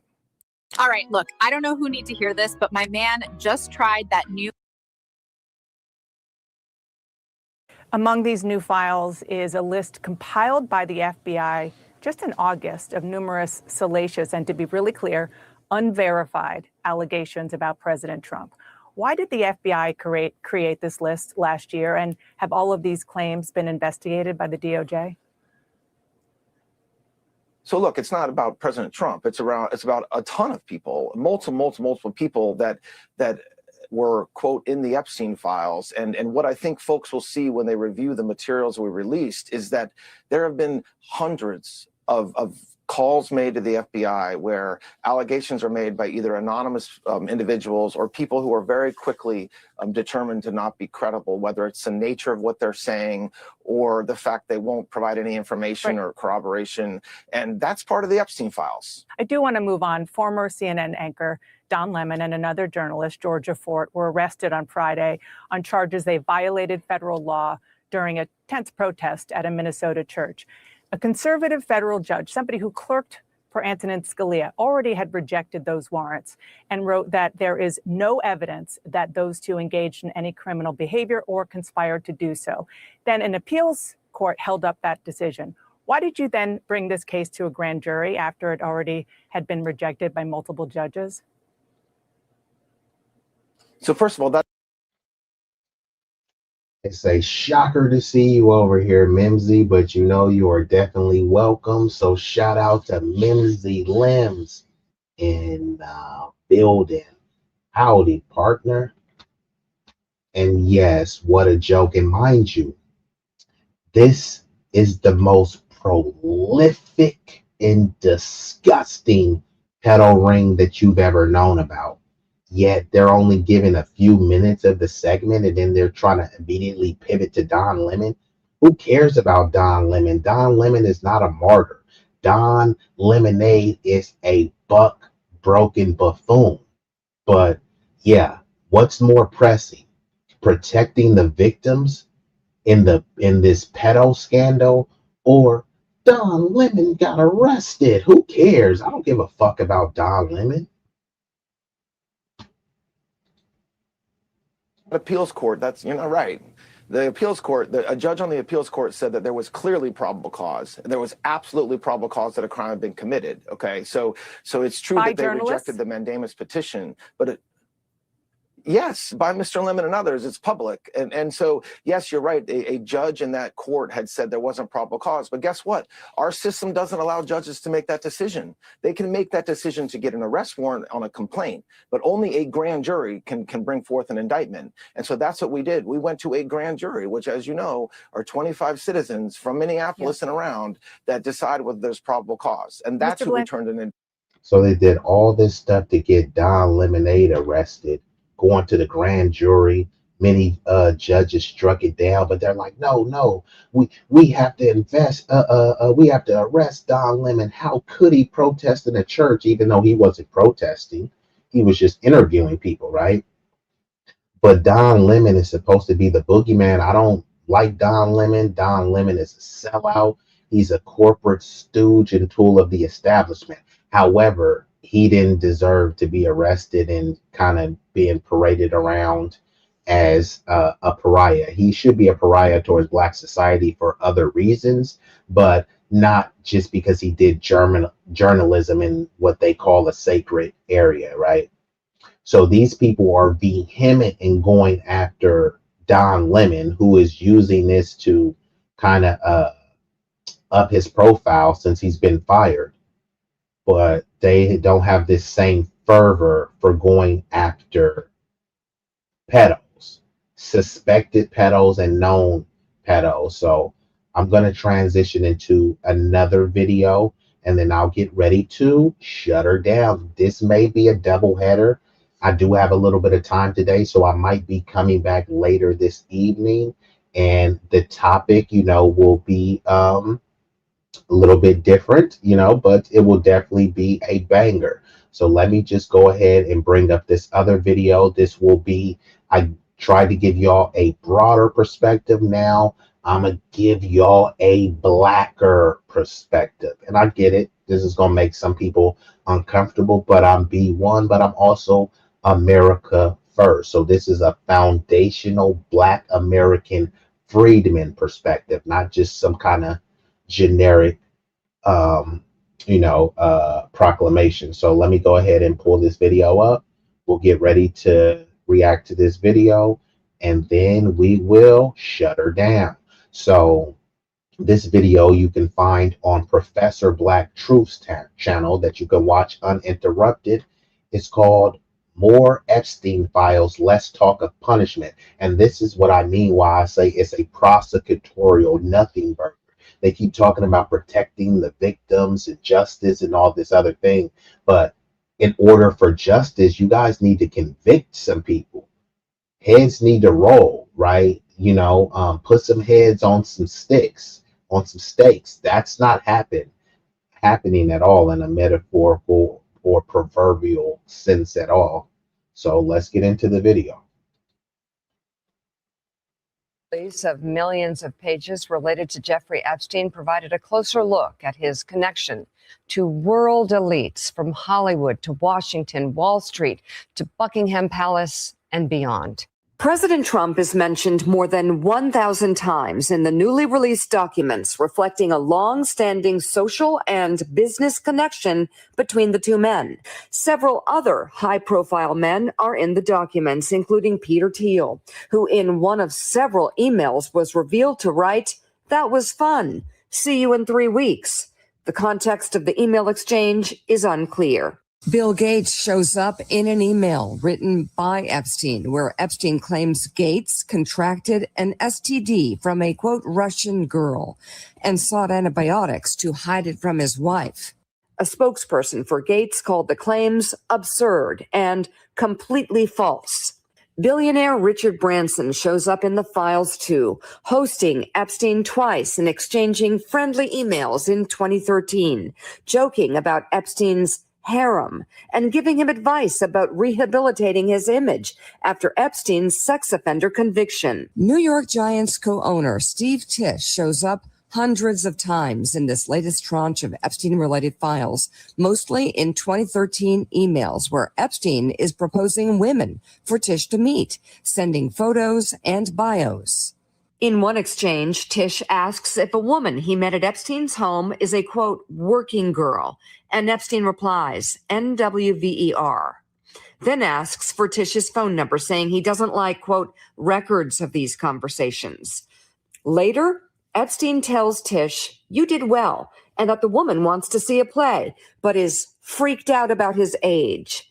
In a statement, Tisch wrote in part that he did not take Epstein up on any of his invitations and never went to his island. The UK's Prince Andrew is shown in never-before-seen photos on a floor on all fours with an unidentified female, along with more exchanges with Epstein, arranging dinners and offering meetings with women.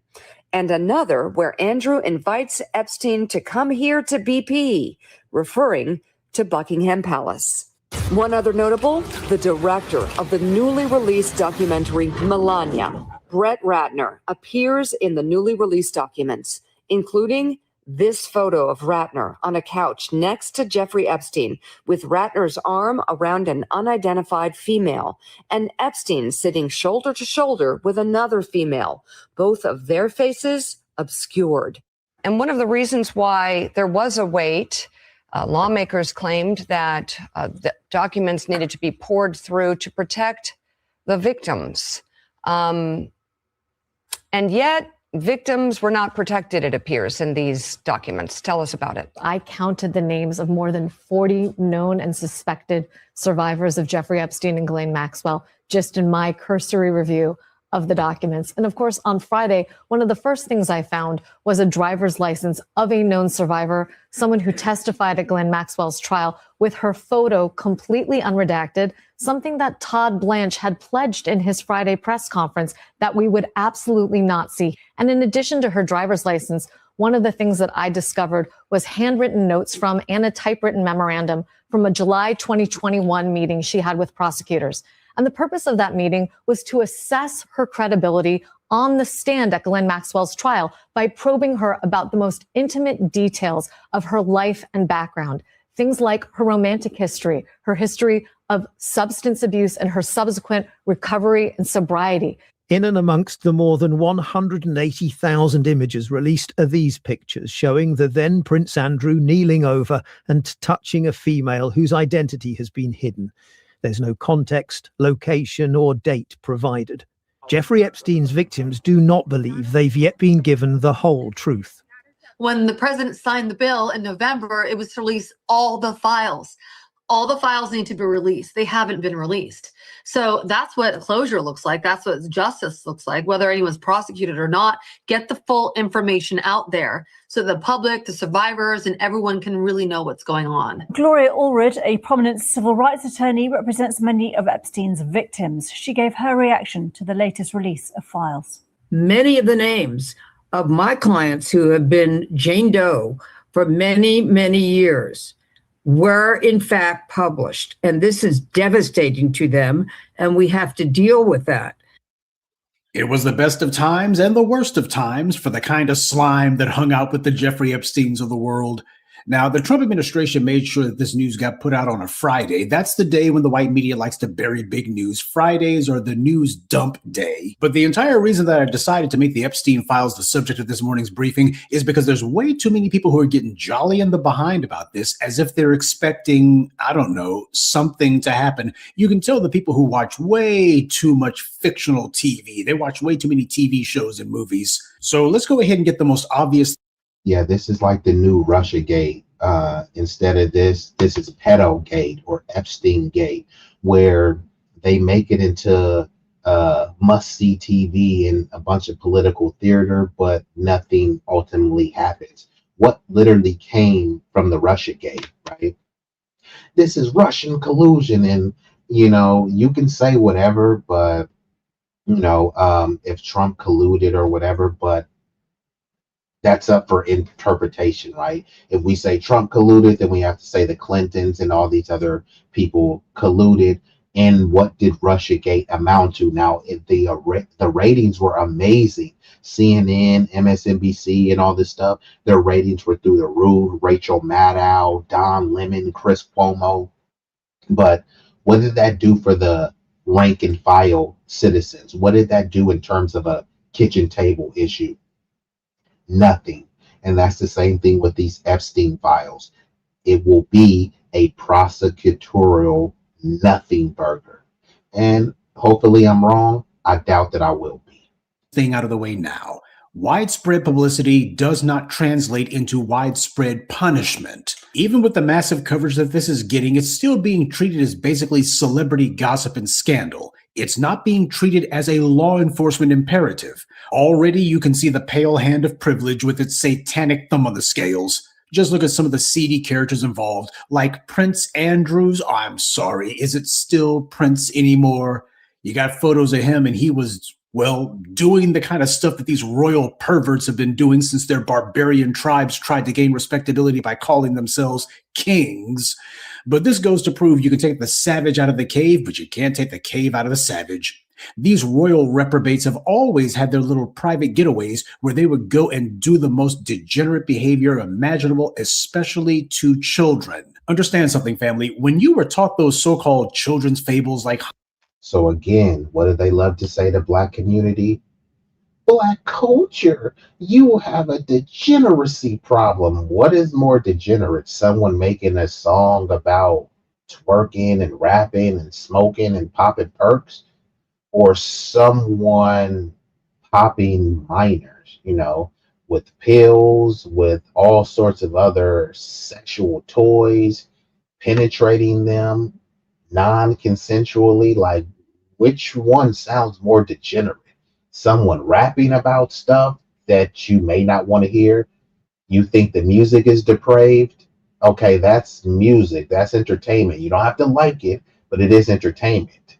There's nothing entertaining about someone throwing pedo parties and penetrating underage girls. I mean, that's as depraved and as degenerate as it gets. And y'all remember what Epstein said. He didn't want any niggers there, so it was all white people there. So again, whose culture is that, and who raised these people? Hansel and Gretel or the Pied Piper of Hamelin or Little Red Riding Hood. Historically, those stories actually pertain to real things that were happening in Europe and not just in a couple of small hamlets somewhere. Since at least the days of the Romans, the rich and powerful in white society have always made a culture out of preying on children and making it where, well, at least for them, they make sure that children are always in the bullseye. Whenever these creeps are around, there's always some place that they got where they and their friends. Yeah, so this is what people should be making a uproar about. Instead, they're over here like, oh my God, Don Lemon was arrested. What does this mean for us all? No, what does these pedophiles mean for us all? When a bunch of wealthy oligarchs and plutocrats could just kind of buy their way out of accountability or buy their way to, just have their way with vulnerable and unsuspecting young girls. And I'm sure some of these other people had special interests and tastes. So I'm sure there were some young boys who were being, kind of fondled and molested in this case as well. It usually always is. Are abusing children like there's no tomorrow. Now, the white media is making a big deal out of saying that there were people who had their photos put out there. Some of these victims, they actually had their faces put out there. They're only making a big deal of that because these are white men who are being accused. Can you remember what the women who accused Harvey Weinstein looked like? I'm talking about the ones that he was convicted of raping. Anybody see their pictures? Anybody remember them? Because I don't. Now compare that, on the other hand, with what happened to, say, Bill Cosby. In that case, you didn't have anybody who was bashful about having their identity out there, because most of them were thinking to themselves that they would either get themselves some notoriety or perhaps they would tee old Cosby up for a quickie lawsuit. There were entire So Cosby wasn't accused of running a pedo ring, but suddenly it was all of these women, and mainly white women, saying he abused me in some type of way, and they all were just more than proud to show their face. Nobody was saying protect the victims or anything.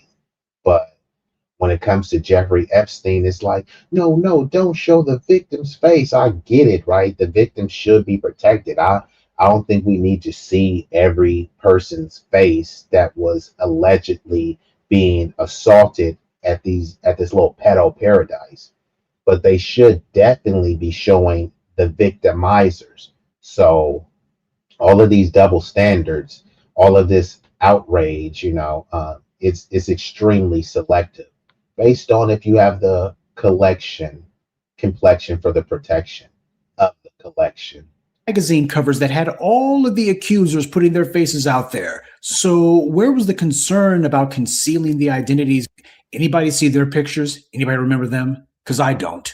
Now compare that, on the other hand, with what happened to, say, Bill Cosby. In that case, you didn't have anybody who was bashful about having their identity out there, because most of them were thinking to themselves that they would either get themselves some notoriety or perhaps they would tee old Cosby up for a quickie lawsuit. There were entire magazine covers that had all of the accusers putting their faces out there. So where was the concern about concealing the identities of the accusers then? In fact, when the person that the white media is accusing of sexual assault is black, they have to make sure that you know that the accuser is white if they are. Bill Cosby, Jonathan Majors, and others, they make sure you know it's a white person who's making the accusation. Jack Johnson, Emmett Till, Michael Jackson, whomever, that's the format. And that's how they go ahead and funnel that collective will. Hey, everybody, let's get on code. You know the drill. That's how they do it. Well, at least when the accused is black. In this case, however, even with all the massive coverage that this latest data dump on Epstein and his naughty pals has gotten, there's all kinds of sanitization going on already. White supremacy believes in taking both sides of the conversation. They actually had the nerve to call Gloria Allred, of all people, a civil rights attorney. Who the hell calls her a civil rights attorney? She's basically a professional ambulance chaser. She's not fighting to integrate schools. She's not fighting to end housing discrimination or fighting for fair wages. Gloria Allred is just a professional ambulance chaser, and she'll gladly put on her running shoes if the ambulance has a black man attached to it. That's what she's about. But of course, the white media is trying to give her some thin veneer of respectability. I don't have the heart to tell them that they're only about 40 years too late for that one. Gloria Allred's made an entire career out of going after black men, and whenever she would get in front of the cameras, she would always make sure to have her client with her, who was usually white. So she hasn't been bashful about putting their faces out there. She knows the rules of racism just like everybody else. So hypocrisy from all of these power players and famous people is on full display. But what I would like to see is people being realistic about what's going on here and what it is they actually hope will happen. I've seen far too many people who think it's just enough to say, name and shame them. Yes. And yeah, thanks for supporting. And I'm probably going to shut this down. I probably got about 20 more minutes. And salute to Savvy Sabs. I know she has a stream coming on, which should be going on right now. But everyone that is still viewing this with me concurrently, y'all could have been anywhere in the world. You chose to be here with me, at least momentarily. And for that, I thank you. But we'll be wrapping this up in the next 20 minutes or so. Thank you, guys. We need to know these creeps' names, but shaming them, that's an impossibility. First of all, these creeps don't have any shame. They're certified sociopaths. That's why they act the way that they do. Right and wrong, those are just words in the dictionary to them. They have no meaning to the Epsteins of the world or the corrupt circle of degenerates he likes to pal around with. Hell, these animals pride themselves on their immorality. How many times have you heard of stuff like the Bohemian Grove, where these people get together and it's all about reveling in how immoral and degenerate they are? Most of them are amoral to begin with. That means they have no conception of morality. As they see it, they're superior beings. Concepts of right and wrong don't apply to them. And for the Europeans, it's been this way a very, very long time. I remember reading about the Marquis de Sade, the 18th century French pervert whose name gave us the word sadism. He was such a reprobate, he got himself locked up by the French, and that's saying something. And one of the things he wrote was that the laws and social mores were meant for the commoners, the sheep. The important thing was that the law never touched the powerful man. But talking about the people who make the laws, the politicians, the Marquis de Sade wrote, "The people who make the laws are really too biased towards evil and never carry out their fine talk. They merely make a stab at it for the sake of appearances." By the way, did I mention the Marquis de Sade was also a French nobleman? So if you didn't know better, you would swear the Marquis de Sade was an editorial writer for the New York Times or something. He understood full well that the people who make the laws, these are the biggest degenerates in the society, that these guys just make a pretense for it as far as appearances goes, but the rest of the time they're letting people get away with murder or pedophilia or whatever else. But the second reason that shaming these guys is an impossibility is these men are so shameless precisely because there's nothing that's going to be done about them, and they know it. Even the woman who cracked the Epstein story said she had absolutely no expectation that it would ever lead to any convictions. She was telling people to just move on. They've been exposed, and that's about the best you're going to get. The so-called authorities aren't going to do anything about these people because they chose who the authorities are. It was Epstein and the rest of his ilk. They were the ones who chose who becomes a U.S. attorney or some other high-heel prosecutor. Kamala Harris was living proof of that. So airing these people's dirty laundry isn't going to change anything because there's no prosecutors who are seriously talking about going after them. It's like when these white supremacists do something, they harm somebody or they kill someone, they don't get punished. They get transferred. You got to put them on ice for a while, but So this is what I mean by the nothing burger. Yeah, they'll keep telling you, they'll tell you elaborate, this is what happened. Look at all the photos. Look at the people that he was hanging with. Look at the circles that he were in. Okay. And then you keep going down the rabbit hole and it gets more disgusting, the further you go down it. And you say, okay, cool, man. Some heads need to roll. Some people need to be locked up for this. And then they'd be like, you just hear crickets, right? And nobody is being prosecuted. No names are being threatened of being prosecuted. They're not talking about RICOs. Where is the accountability, right? Just releasing the files, and all they say, we released the files. And why did the Democrats release the files? No, why didn't you guys convict anyone? You have the files, you have the names. You're trying to protect the victims. How better to protect the victims than by locking up the people who victimized them? Instead, they're just saying, here, just read through the files, as if it's, the TV Inquirer or the encyclopedia. Read through it. And then, okay, cool, we read through it. Now, where's the accountability? Oh, the accountability is just you reading through it and making content about it. How is that justice, right? Is this what the Department of Justice is there to do? Release files for you to read, but don't act on what they've seen? Whose culture is this? Seriously talking about going after them. It's like when these white supremacists do something, they harm somebody or they kill someone, they don't get punished. They get transferred. You got to put them on ice for a while, but eventually you'll let them come back. You'll bring them back. White society has always given a pass to certain behavior, and they like to publicly say that so-and-so has been disgraced, etc., so they can pretend as if, see, we got some morality, so that the bulk of you people who care about that kind of thing, you'll go ahead and pipe down. But then you look up and you see that all of these people who they claim had been shunned or otherwise excommunicated, they still have all their old social connections, all their old business connections, and they still go to all the parties and hang out with whomever, so-called respectable society. Roman Polanski raped and sodomized a child. He's been a fugitive for 50 years, and yet Hollywood went out of their way, literally went out of their way to honor him by sending him an Academy Award across the ocean. And just to show that they weren't bashful about being associated with him, they had Harrison Ford personally hand deliver it to him. And it didn't stop there. There's been a number of other Hollywood celebrities and figures who like to happily hang out with a man who everyone knows raped and sodomized a child. After Epstein was convicted for pedophilia, Richard Branson himself reached out to him and said that Bill Gates, another person mentioned prominently in the Epstein files, could vouch for him.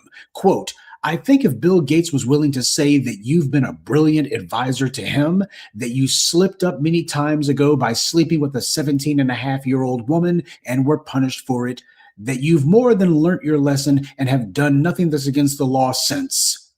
The dirty vouching for the absolutely filthy. And the white media would be going right along with that if he had tried it, laundering the feces-covered reputation of these scum. And unlike with black celebrities, the white media lets you go ahead and live down that stuff. If you're white, they'll let you live it down, and they won't mention your indiscretions afterwards. They'll just say, it's old news, he made a clean slate of it, everyone's moved on. Yeah, you see, the same way that the Marquis de Sade said that the lawmakers were a bunch of reprobates too biased towards evil to carry out their fine talk, the same thing goes for these chattering heads of the white media. They're just as bad. They're the ones who actually launder the reputations of these scumbags. Cleaning up these degenerates' reputation is a group sport, just like white supremacy.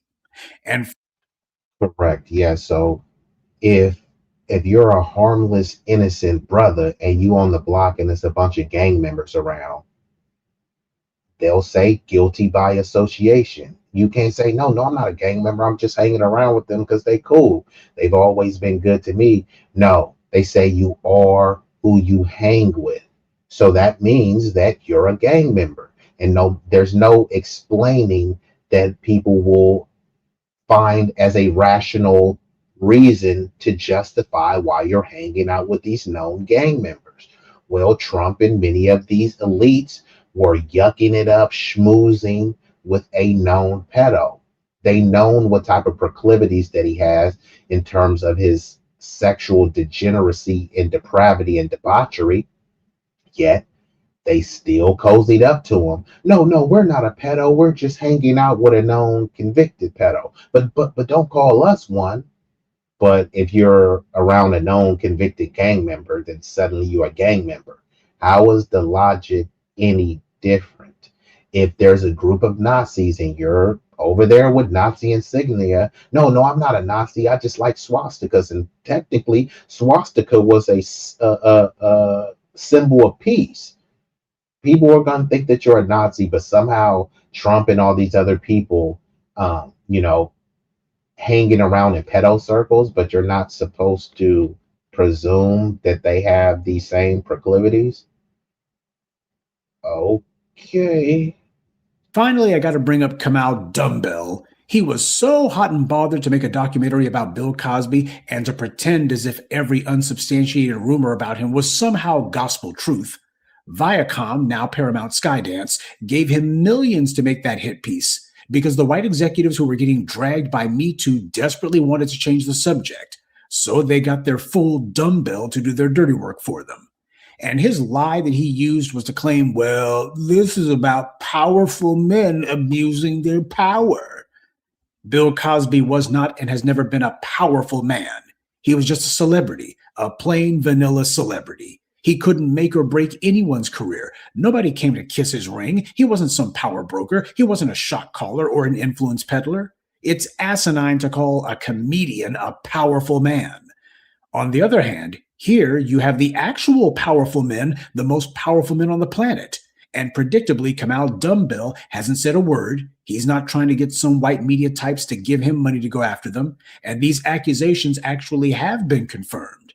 I mean, if you look at the people in the white media who Kamau Dumbbell wants to get in good with, people like Barry Weiss and others, you find that their names are all over the Epstein files. But you know whose name hasn't been showing up in the Epstein files being associated with Lolita Island or any of that pedophile crap? Bill Cosby. Oh, the white media tried to make a big deal saying, well, Bill Cosby was mentioned by Epstein in regards to his house. Yeah, Bill Cosby had a house that apparently was across the street from Epstein, but that's about as far as their association went. Other than Epstein apparently had designs on the house. He was hoping to himself that he could actually buy Bill Cosby's home, because the way that Bill Cosby was getting dragged in court, as far as Epstein was concerned, he was licking his chops and thinking, man, Bill Cosby's house is going to go up for sale sooner or later. It has to, and it's going to sell for fire sale prices. I might as well go ahead and position myself for it. That was about the extent of Bill Cosby and Jeffrey Epstein's dealings. Jeffrey Epstein scheming on how he's going to take Bill Cosby's home out from under him. But the white media tried to report on that as if Bill Cosby was making daily trips to Lolita Island. That's the way they were trying to talk about it. What it means is they got their narrative, and they know that stuff like this, as long as they devote one sentence to Epstein, they can go ahead and devote an entire BS article to dragging some black person's name through the mud. They know exactly what the format is, as do people like Kamal Dumbbell. Yes, Epstein's lecherous pals aren't the only ones getting exposed. All these fools, morons, and useful idiots who help to distract from these guys and try to get attention onto any black person they could. These people, like Kamal Dumbbell, are now undeniably shown to be no better than the trash whose disgusting behavior they were trying to cover for. This is how white power has always operated. It's just that up until now, it was black people who were the main targets for these scumbag sexual depravity behind closed doors. And of course, it's the richest, most powerful figures in the world who are involved. Of course they are. Pedophiles are almost never lone wolves. They always run in packs. And as we saw with that reprobate degenerate judge who tried to heap some sort of sympathy onto Dylan Roof, these guys who have these powerful positions, they're the worst bad actors in the group. And when we see this behavior over and over and over again, that lets us know that that's a culture that we're dealing with.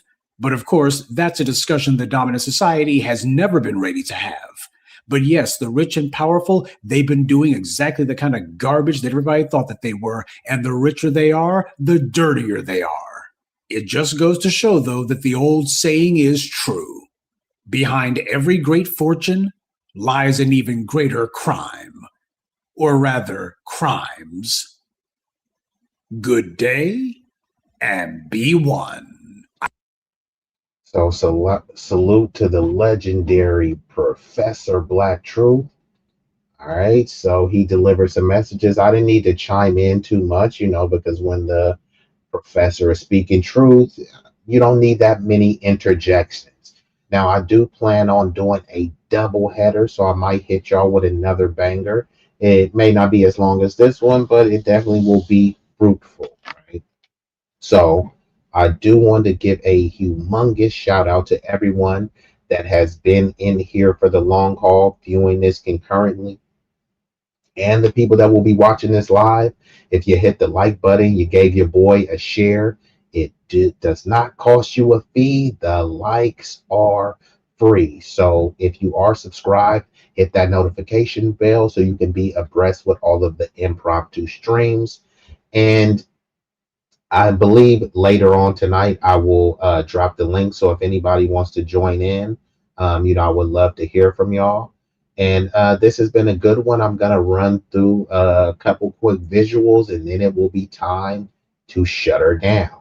So in case you didn't hit the like button yet, let me just give you a friendly reminder. Time for a like intermission. We kindly request that you show love to the channel's creator and platform by leaving a like, sharing, commenting, and subscribing. Don't forget to turn on the notification bell to stay up to date with all the latest content. Liking posts is completely free and helps the algorithm boost our reach. We want to grow the community larger and larger. So thank you all who take the time to support us. It does mean the world to us and doesn't go unnoticed.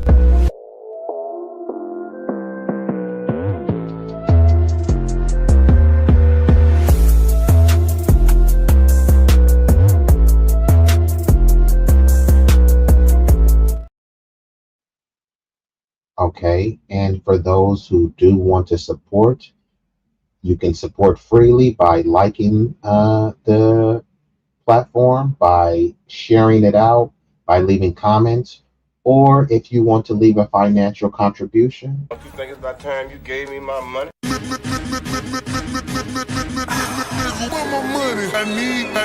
need cash. Please send that money. Please send that money. Please send that money. I need cash. My money. I need cash. My money. Okay, so before we get up out of here, I gotta hit you. Yeah. Hey.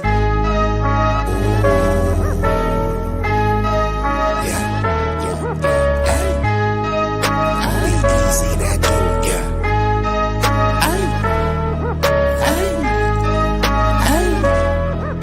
Shit so hot it's burning up. Just go ahead and turn this up.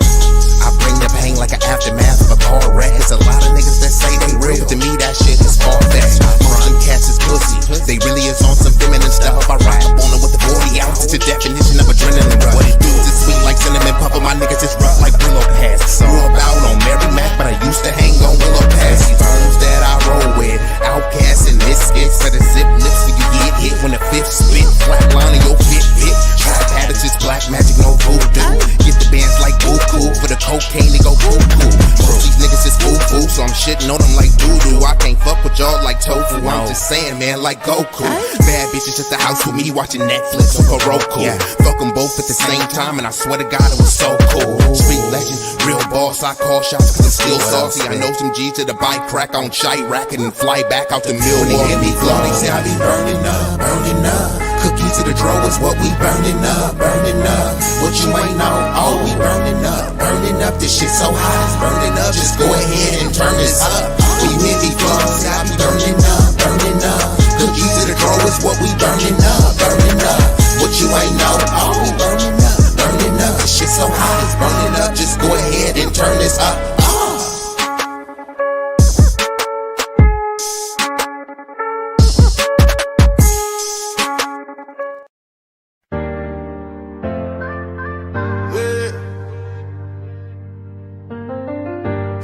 B-Eazy that dude.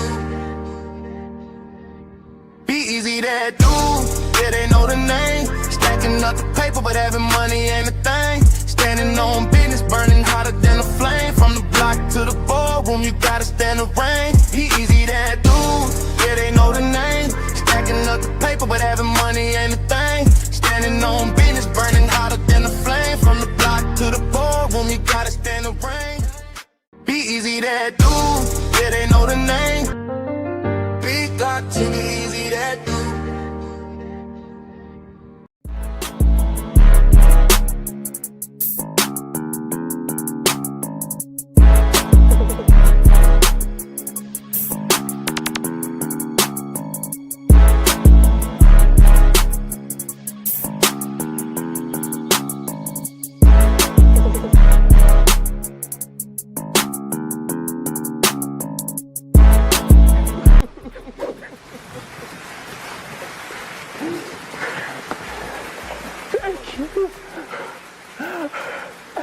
You love me. You really love me.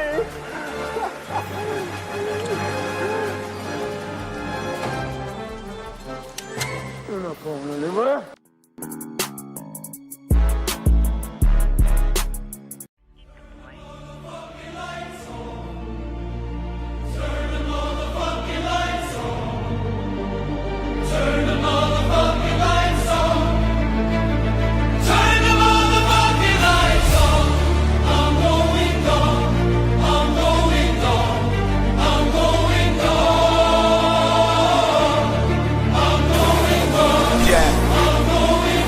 Yeah.